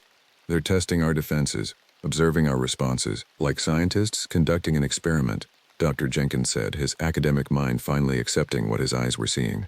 With us as the subjects. The testing phase lasted approximately 20 minutes before the creatures withdrew temporarily. In the brief respite, we improvised defensive measures, barricading windows with furniture, preparing makeshift weapons from tools and equipment, establishing a secure area in the cabin's center where we could make a final stand if necessary. If they wanted to kill us, they could have done so already, Marcus reasoned. They want something else. Information, I suggested. Or communication. A new sound drew our attention. A rhythmic tapping at the main door. Not the random pounding of earlier tests, but a deliberate pattern. 3 quick taps, pause, 2 slow taps, pause, repeat. It's Morse code, Ben realized. Short, short, short, long, long. The letter S followed by the letter M. SM, Leah repeated. What does that mean? The realization hit me like a physical blow. Stone marker. The tablet. They're asking for the tablet. Marcus nodded slowly. A token of communication. They gave it to you as identification, and now they want it presented. You can't seriously be considering negotiating with these things, Dr. Jenkins protested. We're already negotiating, I replied, retrieving the tablet from its hiding place. The only question is whether we do it on their terms or ours. With the tablet in hand, I approached the door. The others positioned themselves defensively, armed with whatever implements might serve as weapons. I took a deep breath, then knocked in response, mimicking the creature's pattern but reversed. 2 slow taps, pause, 3 quick taps. The silence that followed stretched for nearly a minute. Then came a new pattern, 5 quick taps in succession. They're acknowledging, Marcus whispered. 5 taps, the conventional signal for understanding. Or it's coincidence, Dr. Jenkins countered, though with less conviction than before. I made my decision. I'm opening the door. Before anyone could object, I disengaged the lock and pulled the door open approximately 6 inches, enough to see outside but too narrow for anything large to enter quickly. The creature stood 7 feet away, the same one that had taken my laptop and returned it, the one that seemed to function as some kind of representative or leader. Its massive form was silhouetted against the snow, breath-forming clouds in the cold air. In one hand it held our missing satellite phone. In the other, something that stopped my breath, a crude representation of a human figure carved from wood, its features distinct enough to recognize Dr. Jenkins. The message was unmistakable. We have studied you. We know who leads you. I held the stone tablet where the creature could see it, then slowly extended it through the partially opened door. The creature approached with deliberate steps, its movement displaying neither aggression nor fear. When it reached the door, it extended the satellite phone in exchange for the tablet. Our hands briefly touched during this transaction, the second time I had made physical contact with one of these beings. Its skin was warmer than human temperature, its massive fingers remarkably dexterous as they retrieved the tablet. What happened next defied all my expectations. The creature examined the tablet briefly, then produced something from a pouch at its waist. A second tablet, identical in size but carved with different symbols. It offered this new tablet to me while securing the original in its pouch. An exchange of credentials, Marcus breathed from behind me. Like diplomats presenting papers, I accepted the new tablet with a formal nod, which the creature returned in perfect mimicry. Then it stepped back, raised one hand in that now familiar gesture that resembled a wave, and vocalized a sequence of sounds unlike anything I had heard from them before. Shorter, more defined, almost word-like in structure. Before I could respond, the creature turned and moved away from the cabin with surprising speed, disappearing into the forest. The sounds of movement on the roof and around the perimeter faded, suggesting a complete withdrawal. We maintained our defensive posture for hours, expecting the creatures to return. They did not. By dawn, I felt confident enough to venture outside, where I found the snowmobile's components had been reassembled with precise accuracy. The engine started on the first attempt. They're letting us leave, Ben observed as we tested the vehicle. No, Marcus corrected. They're escorting us out. He pointed to the tree line where dark shapes moved parallel to our position, maintaining consistent distance but clearly visible against the snow. They were no longer hiding.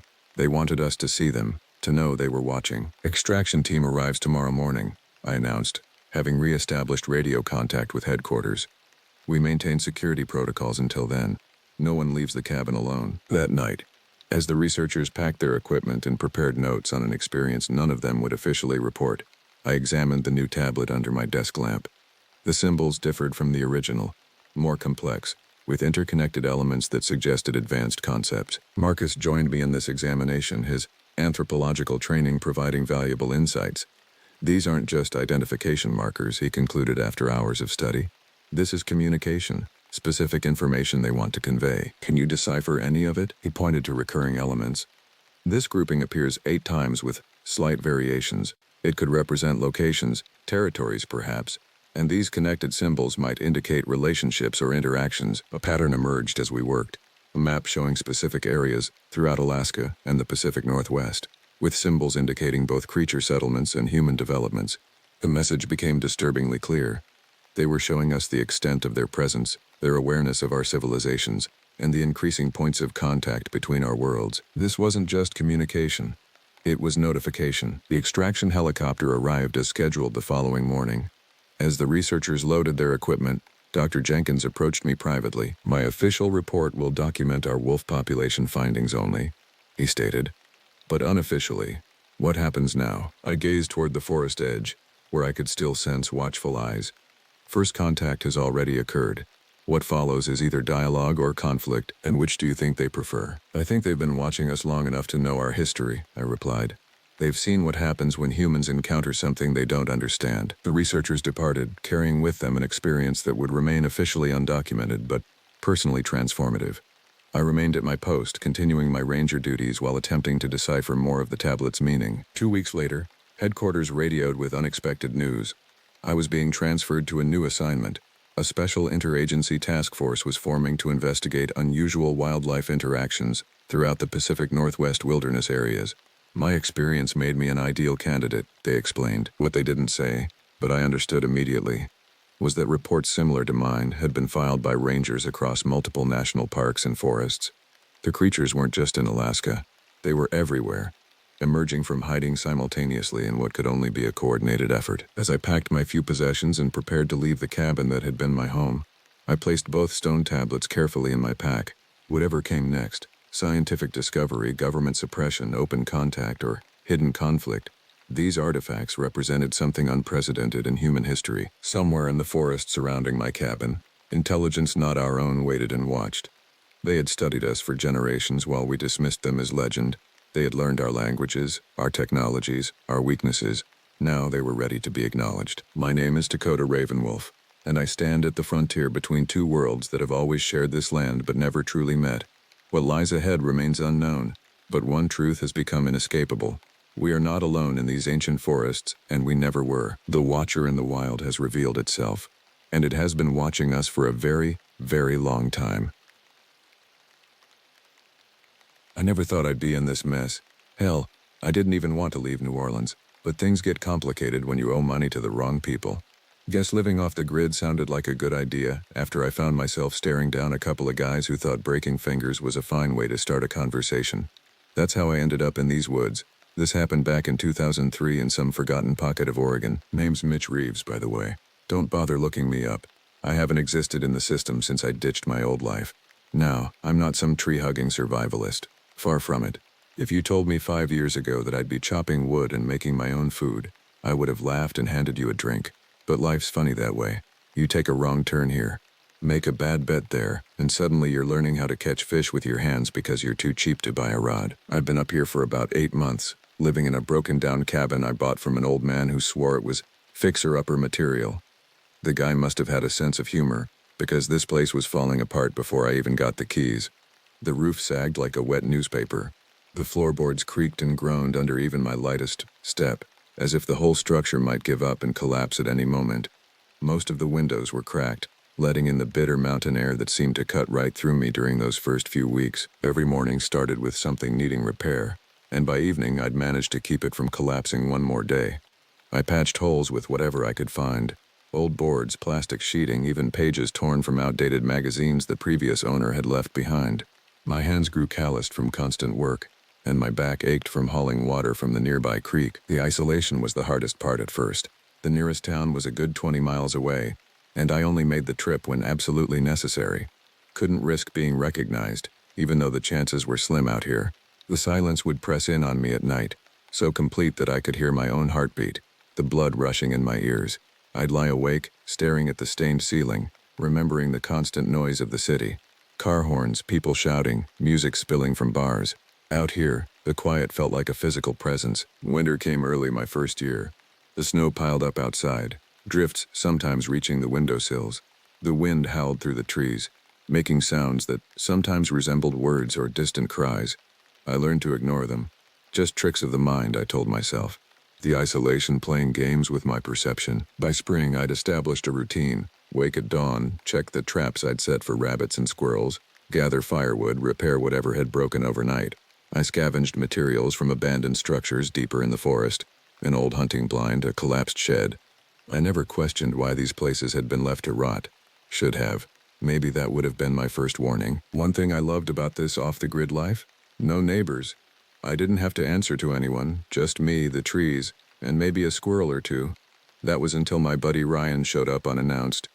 Ryan was the only guy from my old life I trusted not to rat me out. He liked to say he came from street stock like me.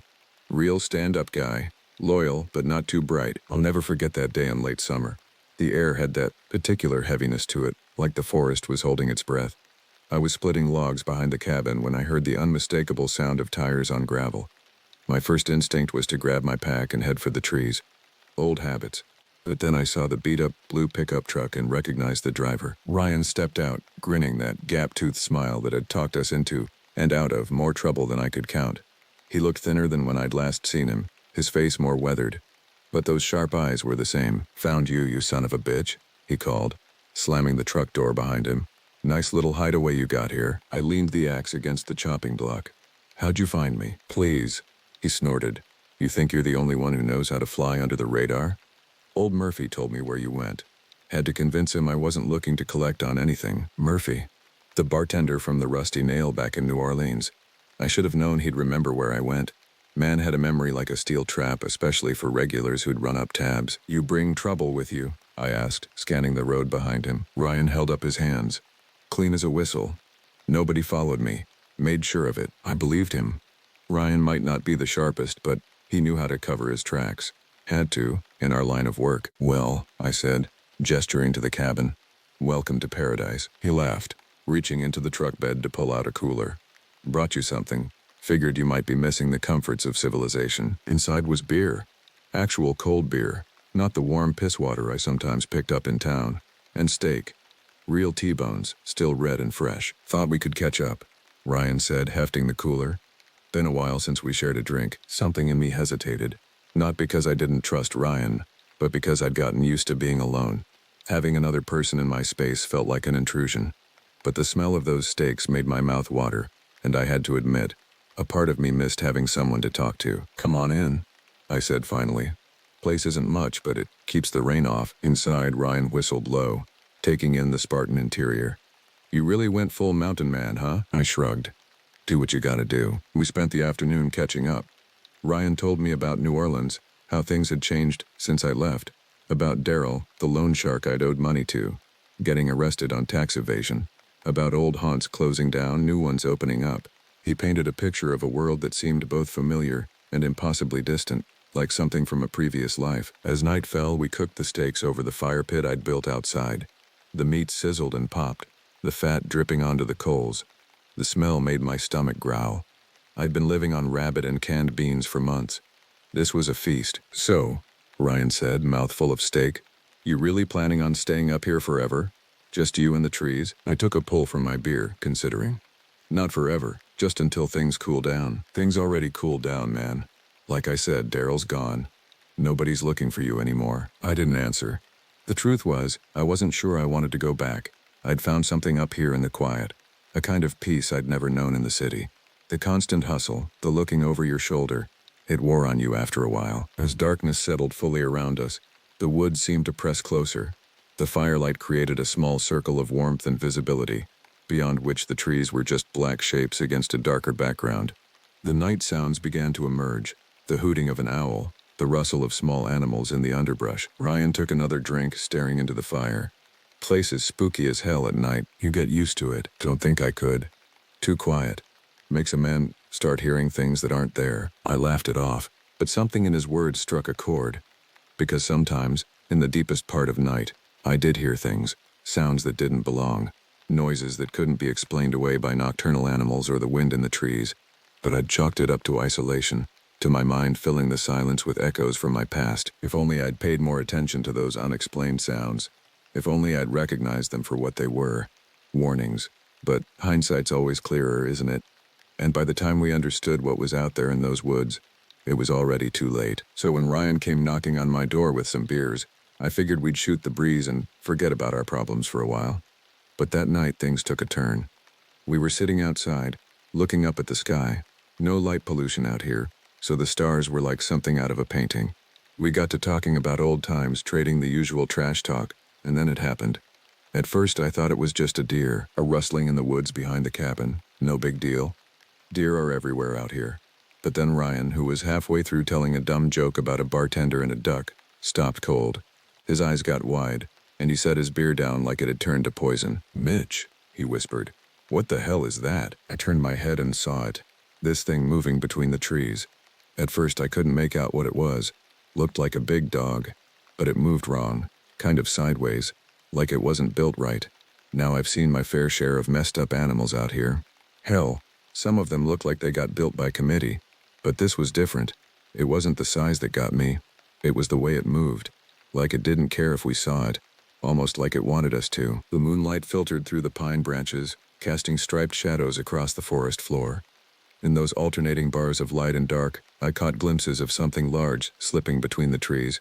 It moved with a strange, halting gait. Stop and start, like a film with missing frames. "You seeing this?"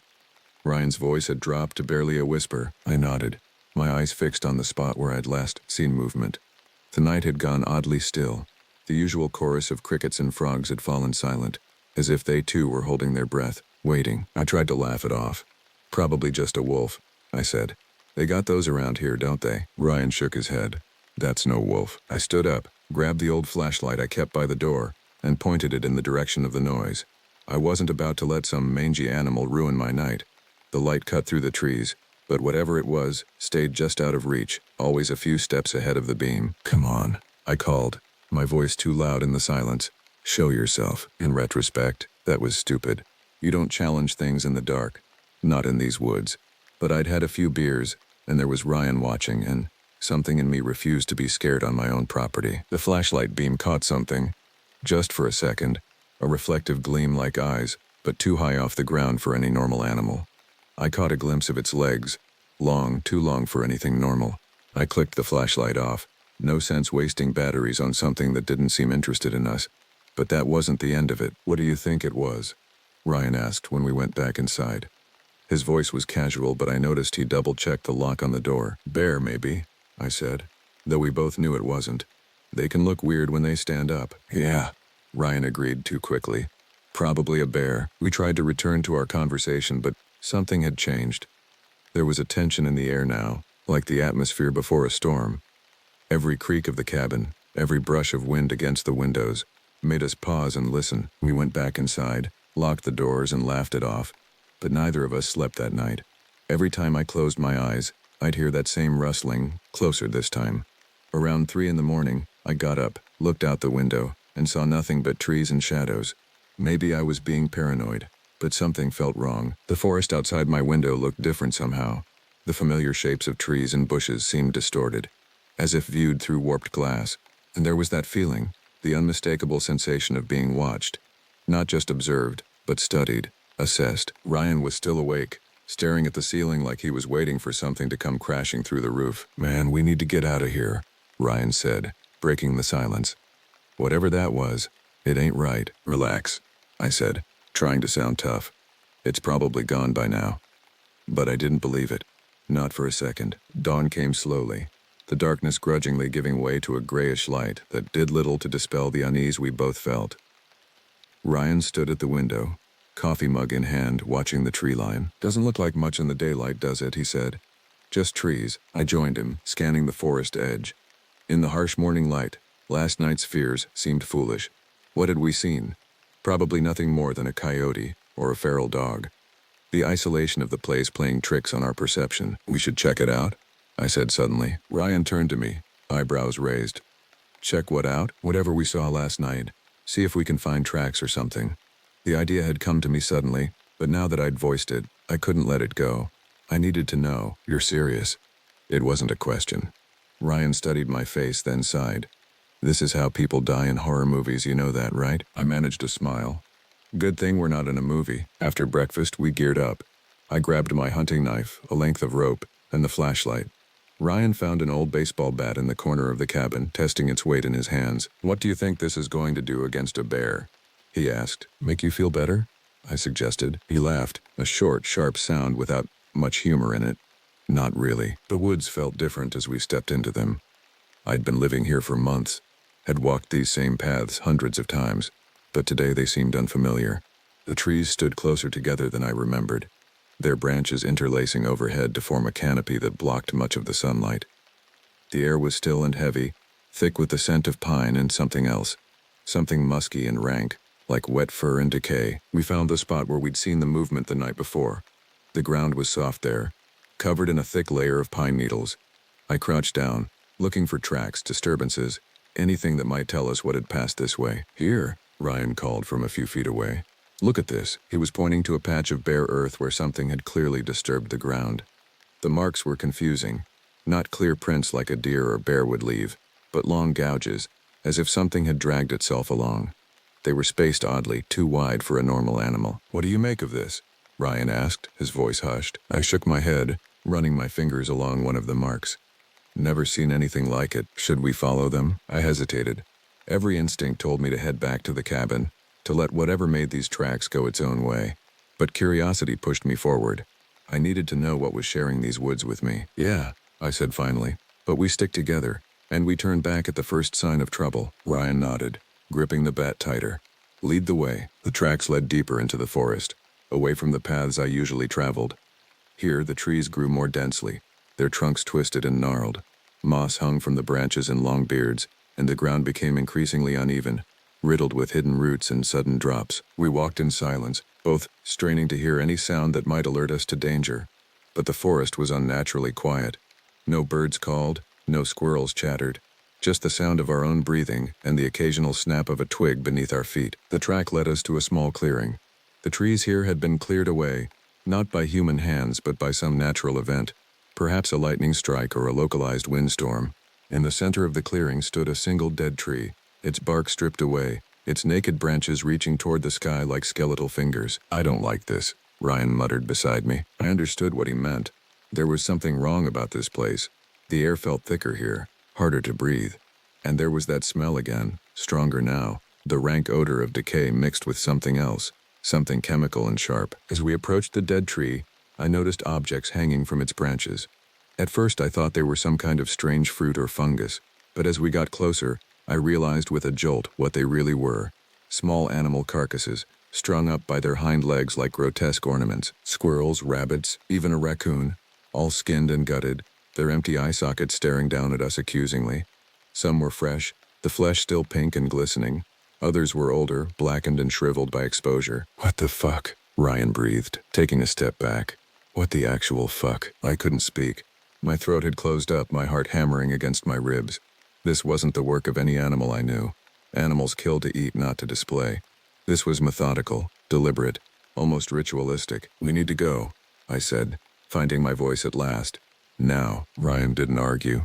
We backed away from the tree, neither of us willing to turn our backs on it. I felt eyes on us, invisible watchers tracking our retreat from the shadows. We were halfway back to the path when Ryan stopped suddenly, his face draining of color. "Do you hear that?" he whispered. At first I heard nothing. Then faintly, a sound reached my ears, a low rhythmic clicking, like someone rapidly snapping their fingers or like the ticking of an enormous clock. It seemed to come from everywhere and nowhere, impossible to pinpoint. "It's following us," Ryan said, his voice barely audible. I grabbed his arm. "Keep moving. Don't run." We walked faster, no longer concerned about making noise. The clicking followed, sometimes fading, sometimes growing louder, as if whatever made the sound was circling us, testing our response. The trees seemed to close in around us, the path narrowing until we were forced to walk single file. Branches caught at our clothes, roots tried to trip us. It felt as if the forest itself had turned hostile, trying to slow our escape. When we finally broke through the tree line and saw the cabin ahead, I nearly wept with relief. We sprinted the final distance, bursting through the door and slamming it behind us.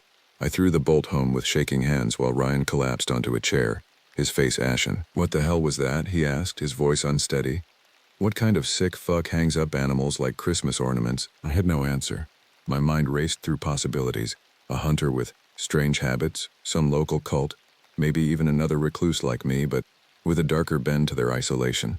None of the explanations felt right. "Maybe we should leave," Ryan suggested. "Just get in the truck and go." Part of me wanted to agree, to pack up what little I had and put this place behind me. But another part, the stubborn part that had kept me alive through years of bad decisions, refused to be driven out by fear. "No," I said firmly. "This is my place. I'm not letting some weirdo scare me off." Ryan looked at me like I'd lost my mind. "Did you see that tree, those animals? That's not normal, Mitch. That's some serial killer shit." He was right, of course. But I'd run before and I was tired of running. Besides, where would I go? Back to New Orleans? Back to a life of looking over my shoulder for different reasons? One more night, I said. If anything else happens, we'll leave in the morning. Ryan didn't look happy, but he nodded. One more night.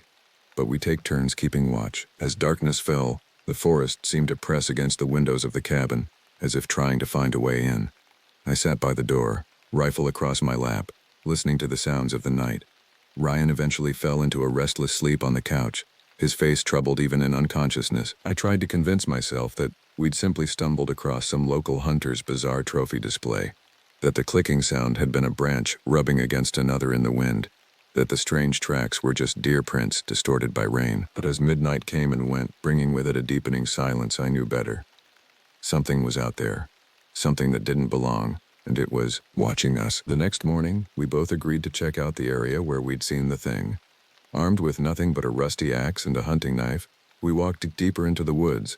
Ryan kept muttering about how dumb this was, and I couldn't argue with him, but something kept pulling me in. Maybe it was curiosity. Maybe it was the fact that I didn't like feeling scared in my own damn woods. We retraced our steps from the day before, following the same path that had led us to the clearing with the dead tree. The morning was bright, the sunlight dappling the forest floor through gaps in the canopy above. It should have been beautiful, peaceful. Instead, I felt like we were walking into a trap. You really think this is a good idea? Ryan asked for the third time since we'd left the cabin. Going back to creepy Murder Tree Central? I shrugged, trying to project more confidence than I felt.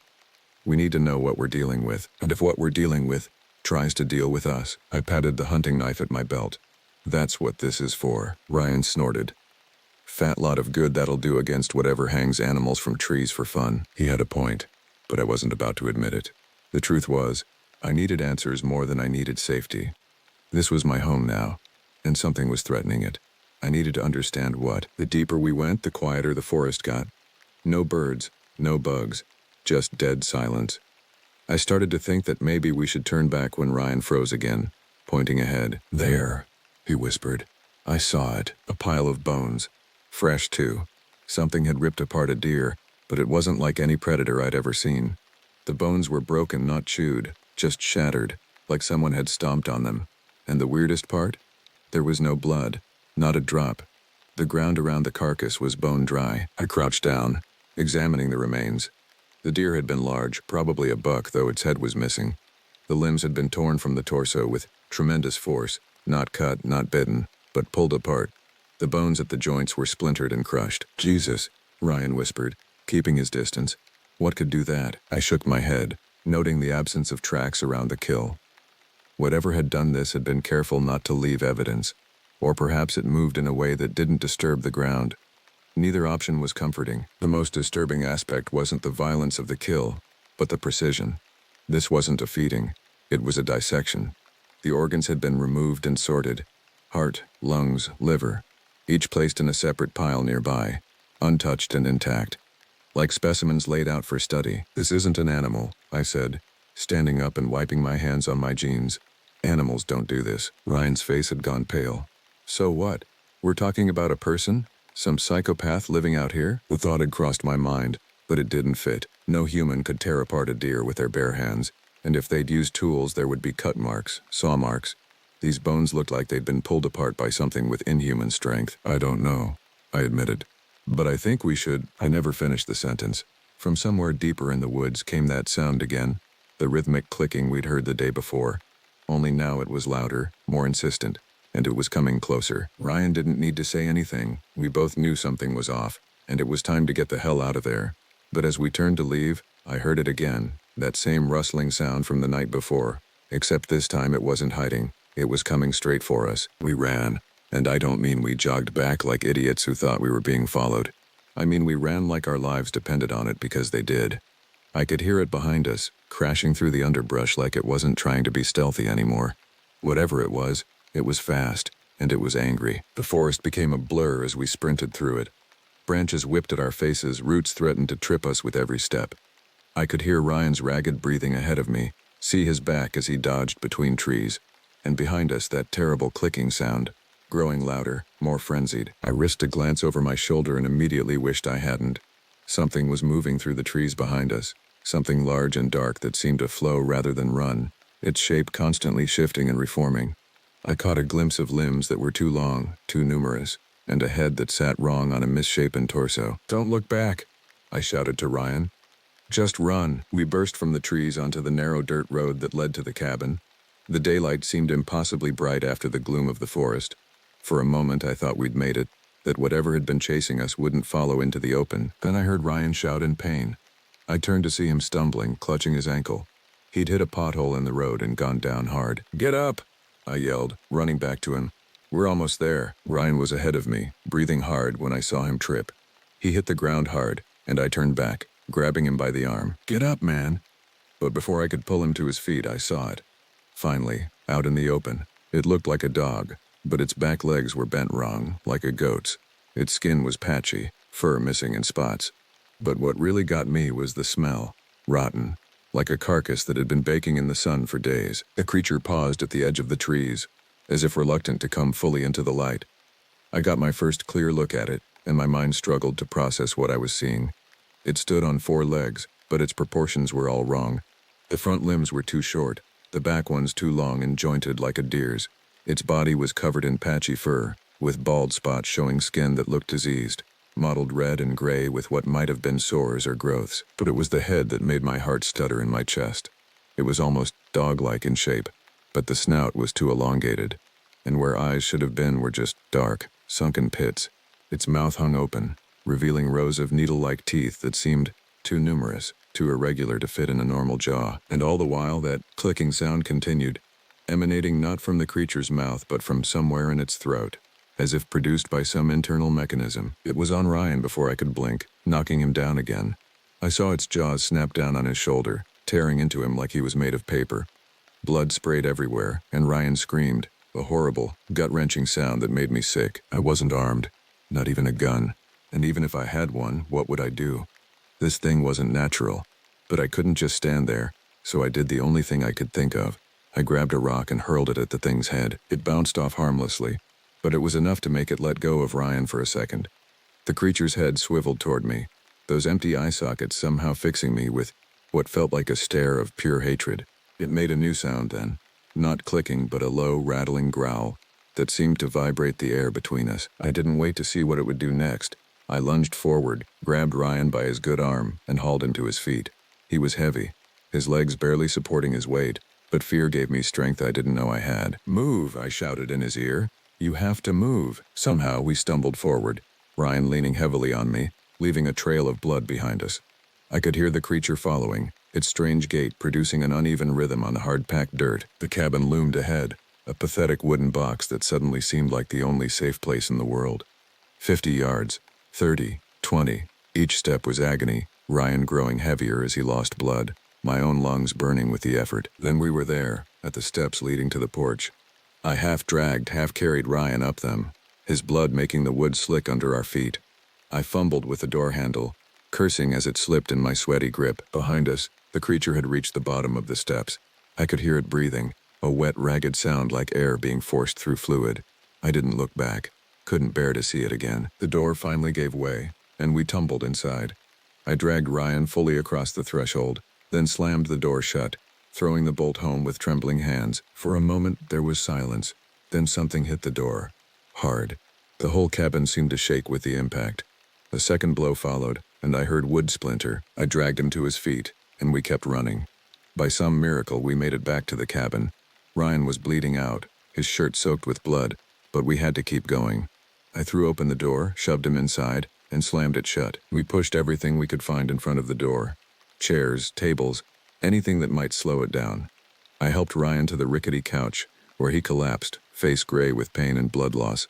His shoulder was a mess, the flesh torn and ragged.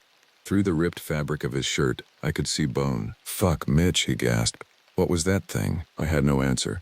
I was frantically searching for something to use as a bandage, settling for a relatively clean t-shirt that I pressed against his wound. "Hold this," I instructed. "Press down hard." Ryan complied, wincing as he applied pressure. "You think it can get in?" As if in answer, something slammed against the door. The barricade we'd erected shuddered but held. "For now." "The windows," Ryan said weakly. "Check the windows." He was right. The cabin had 4 windows, one in the main room, one in the bedroom. one in the kitchen, and a small one in the bathroom. None of them were particularly secure. If that thing wanted in, it wouldn't have much trouble. I moved quickly, pulling shutters closed, dragging furniture in front of the larger windows. All the while, the thing outside continued its assault on the door, each impact making the walls tremble. For a while, it was quiet. I sat there, holding my breath, waiting for it to come crashing through the door. Ryan was fading fast. He was slumped against the wall, breathing shallow, and I didn't know what to do. I'm no doctor, and we were miles away from any kind of help. Then the banging started. Slow at first, like it was testing the walls, seeing how much force it needed. Each thud sent chills down my spine. No, not chills. That's too cliché for what I felt.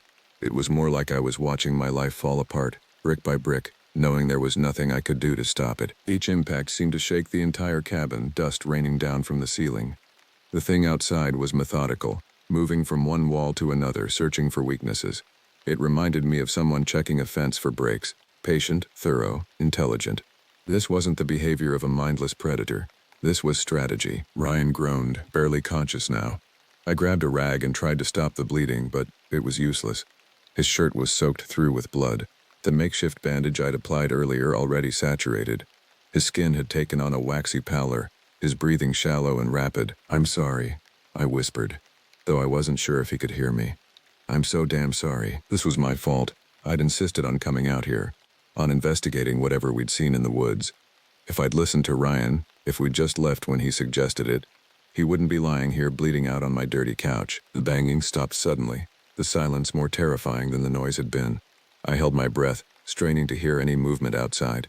Nothing, just the sound of Ryan's labored breathing and the hammering of my own heart. Had it given up?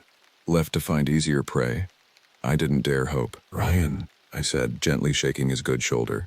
"Stay with me, man. Don't you dare check out." His eyes fluttered open, unfocused and glazed with pain. "Mitch," he murmured, "I don't feel so good." "I know, buddy. Just hang on. We'll get you help as soon as it's safe." Even as I said it, I knew it was a lie. There was no help to be had out here.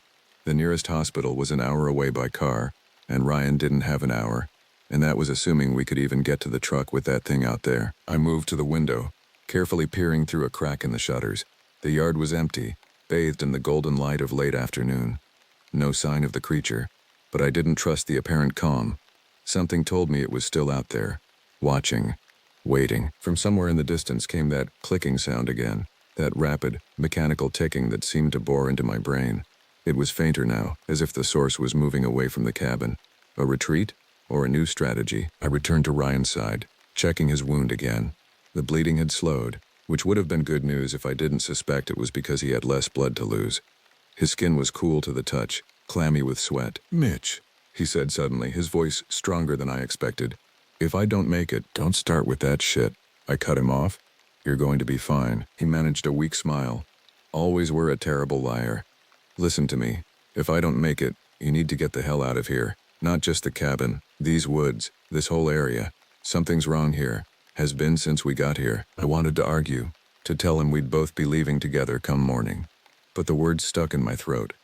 We both knew the truth. "There's something I need to tell you," Ryan continued, his words slurring slightly. "About why I really came up here." I leaned closer. "What do you mean?" "Wasn't just to check on you. Was coming to warn you. People been disappearing up this way. Hikers, campers, couple of hunters last fall. Nobody connects the dots 'cause it's spread out, different counties. But I heard things back in town. Rumors about these woods." A cold weight settled in my stomach. "What kind of rumors?" Ryan's eyes were drifting closed again, his strength failing. "Bad ones. Real bad. About things in the trees. Things that aren't right. Thought it was just stories. Ghost stories to scare tourists. But now," his voice trailed off, his head lolling to one side. For a terrifying moment, I thought he was gone. Then I saw the shallow rise and fall of his chest.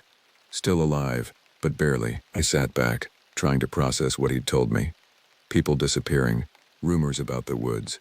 Had I really been so isolated, so wrapped up in my own problems, that I hadn't noticed the danger surrounding me? The light outside was fading, dusk approaching with alarming speed. Soon it would be dark, and somehow I knew that darkness would bring the creature back. It was waiting for night, for its natural advantage. I did a quick inventory of my defenses. The hunting knife I'd brought back with me. A fireplace poker. The axe I used for chopping wood, left outside by the woodpile. Not much against whatever was out there, but it was all I had. As the last rays of sunlight disappeared behind the trees, the clicking sound returned. Closer now, just outside the cabin, moving around the perimeter, like the thing was circling its prey before the final attack. Then the door buckled.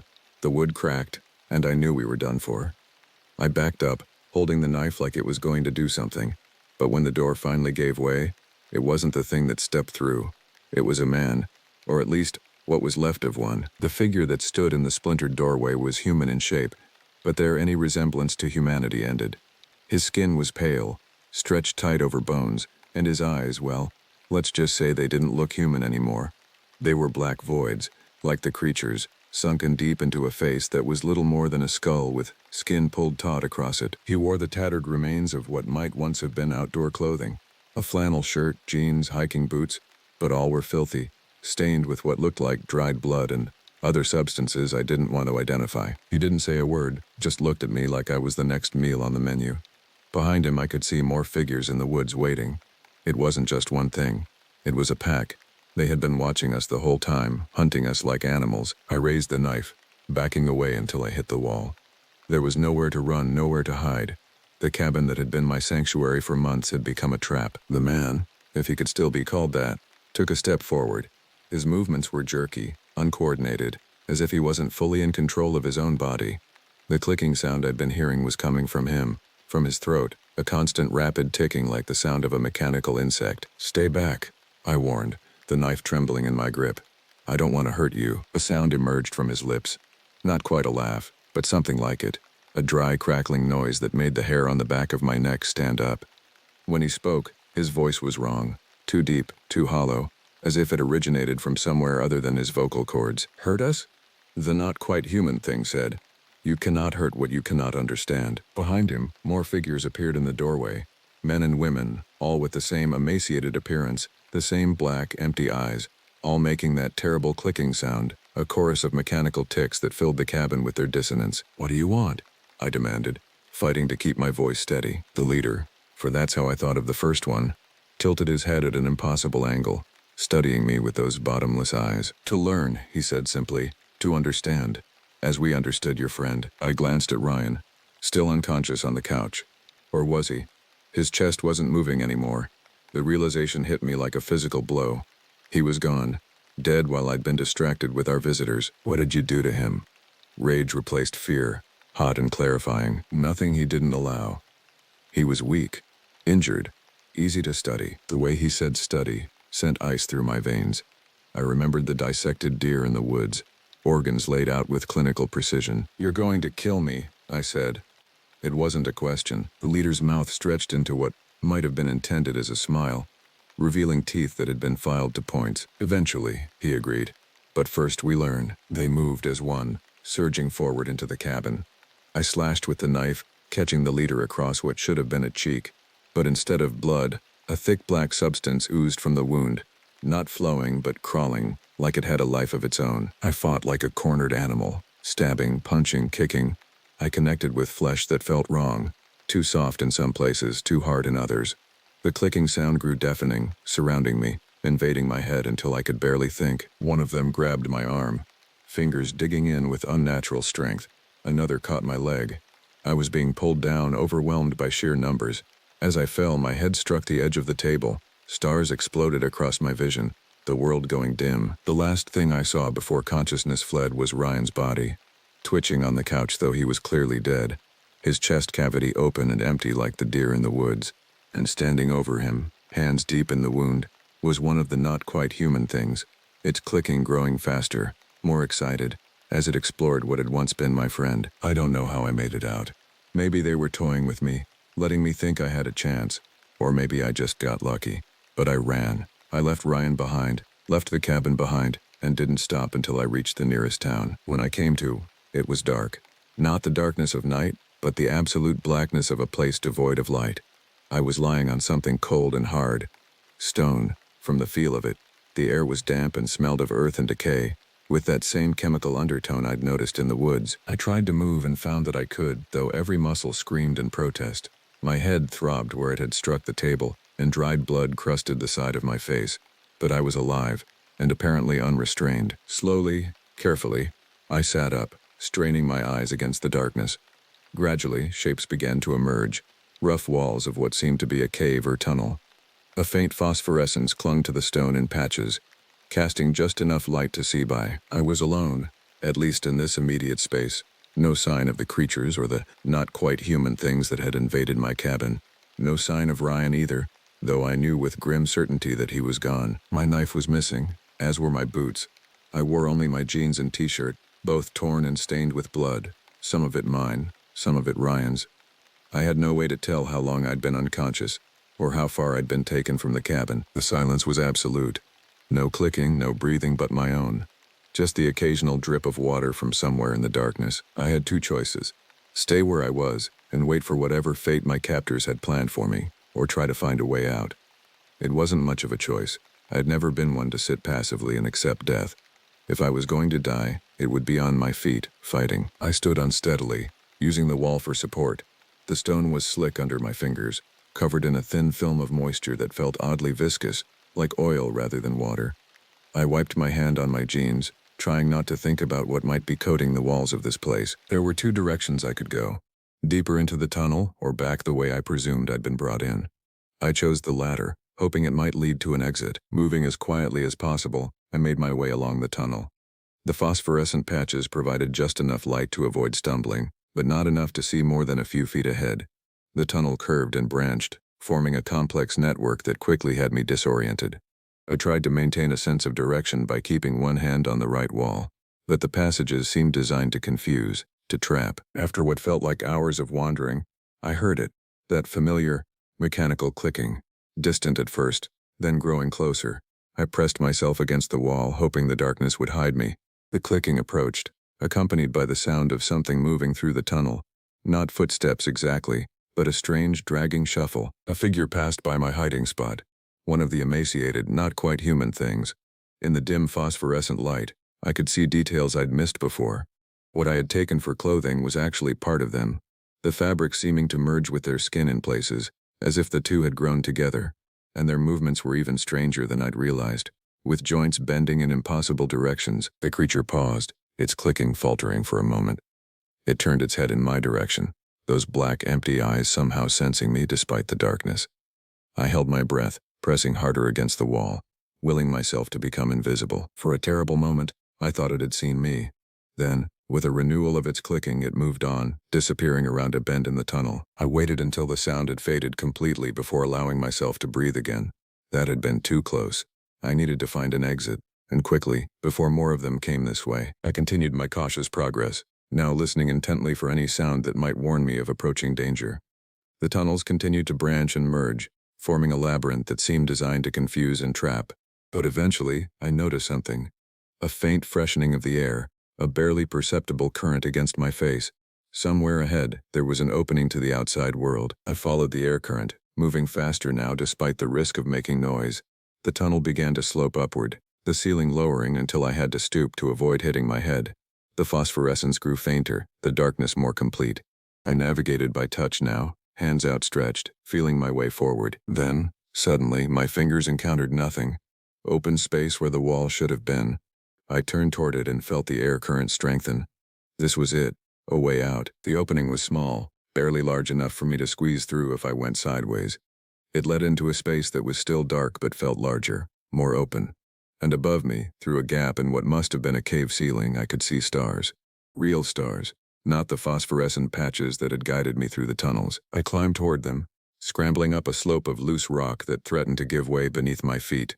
My hands found purchase on roots and outcroppings, pulling myself higher, closer to freedom.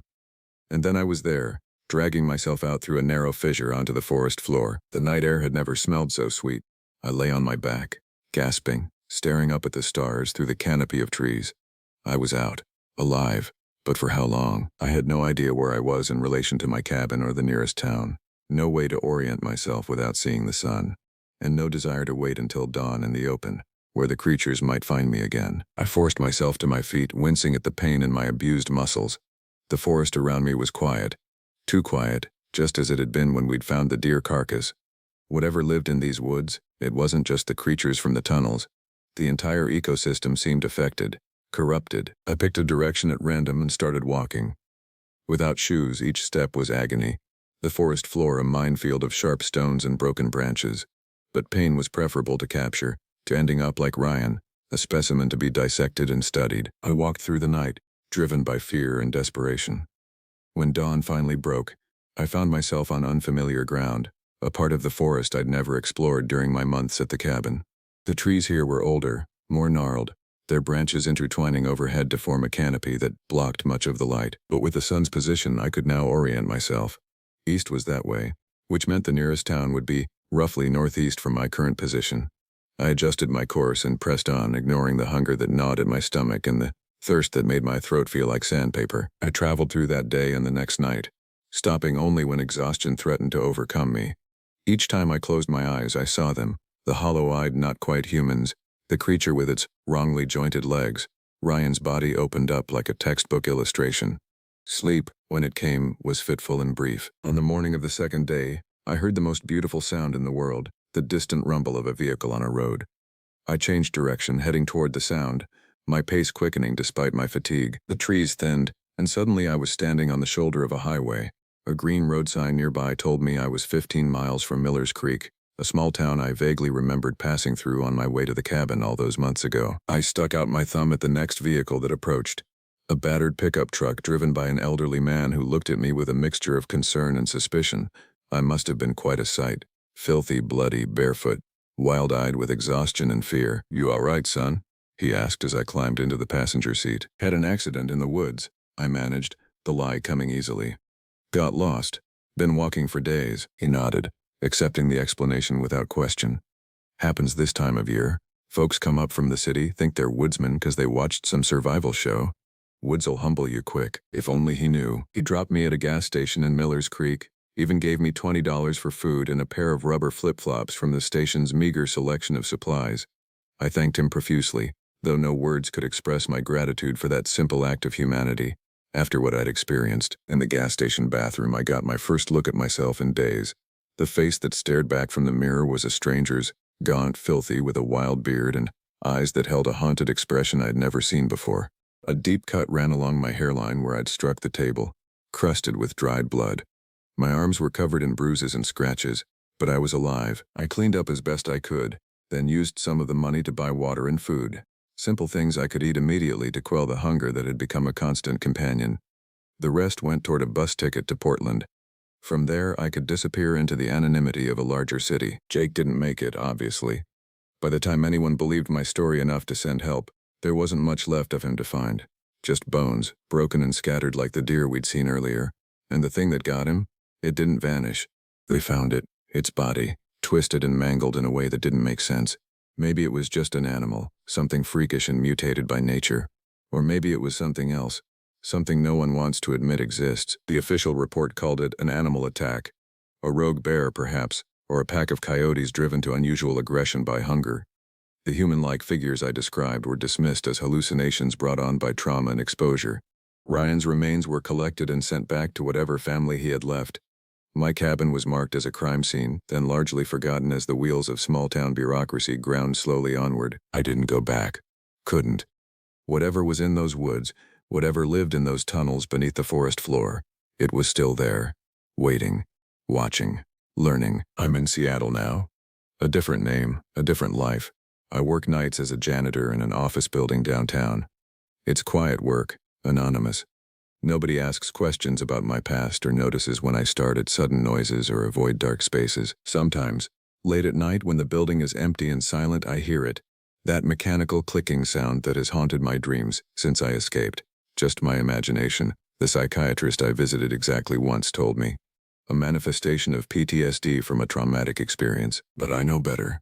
Because sometimes, in the reflective surfaces of freshly washed windows or the dark screens of powered-down computers, I catch glimpses of them, the hollow-eyed watchers, the collectors of specimens, the students of humanity, and their ranks have grown. New faces join the old ones in my nightmares. Faces of hikers reported missing in the Oregon woods, faces of campers who went out and never came back, and sometimes, in my darkest moments, I see Ryan among them, his eyes black and empty, his throat working to produce that terrible clicking sound, his mouth moving to form words I can't bear to hear. "We learn," he says in these visions. "We understand. And soon, we will be ready. Ready for what? I don't know. Don't want to know. All I know is that I'm not going back to those woods. But I fear, with increasing certainty, that someday the woods, and what lives within them, will come to find me. All I know is, I'm not going back to those woods. I never thought I'd be in this mess. Hell, I didn't even want to leave New Orleans. But things get complicated when you owe money to the wrong people. Guess living off the grid sounded like a good idea after I found myself staring down a couple of guys who thought breaking fingers was a fine way to start a conversation. That's how I ended up in these woods. This happened back in 2003 in some forgotten pocket of Oregon. Name's Mitch Reeves, by the way. Don't bother looking me up. I haven't existed in the system since I ditched my old life. Now, I'm not some tree-hugging survivalist. Far from it. If you told me 5 years ago that I'd be chopping wood and making my own food, I would have laughed and handed you a drink. But life's funny that way. You take a wrong turn here. Make a bad bet there, and suddenly you're learning how to catch fish with your hands because you're too cheap to buy a rod. I've been up here for about 8 months, living in a broken-down cabin I bought from an old man who swore it was fixer-upper material. The guy must have had a sense of humor, because this place was falling apart before I even got the keys. The roof sagged like a wet newspaper. The floorboards creaked and groaned under even my lightest step, as if the whole structure might give up and collapse at any moment. Most of the windows were cracked, letting in the bitter mountain air that seemed to cut right through me during those first few weeks. Every morning started with something needing repair, and by evening I'd managed to keep it from collapsing one more day.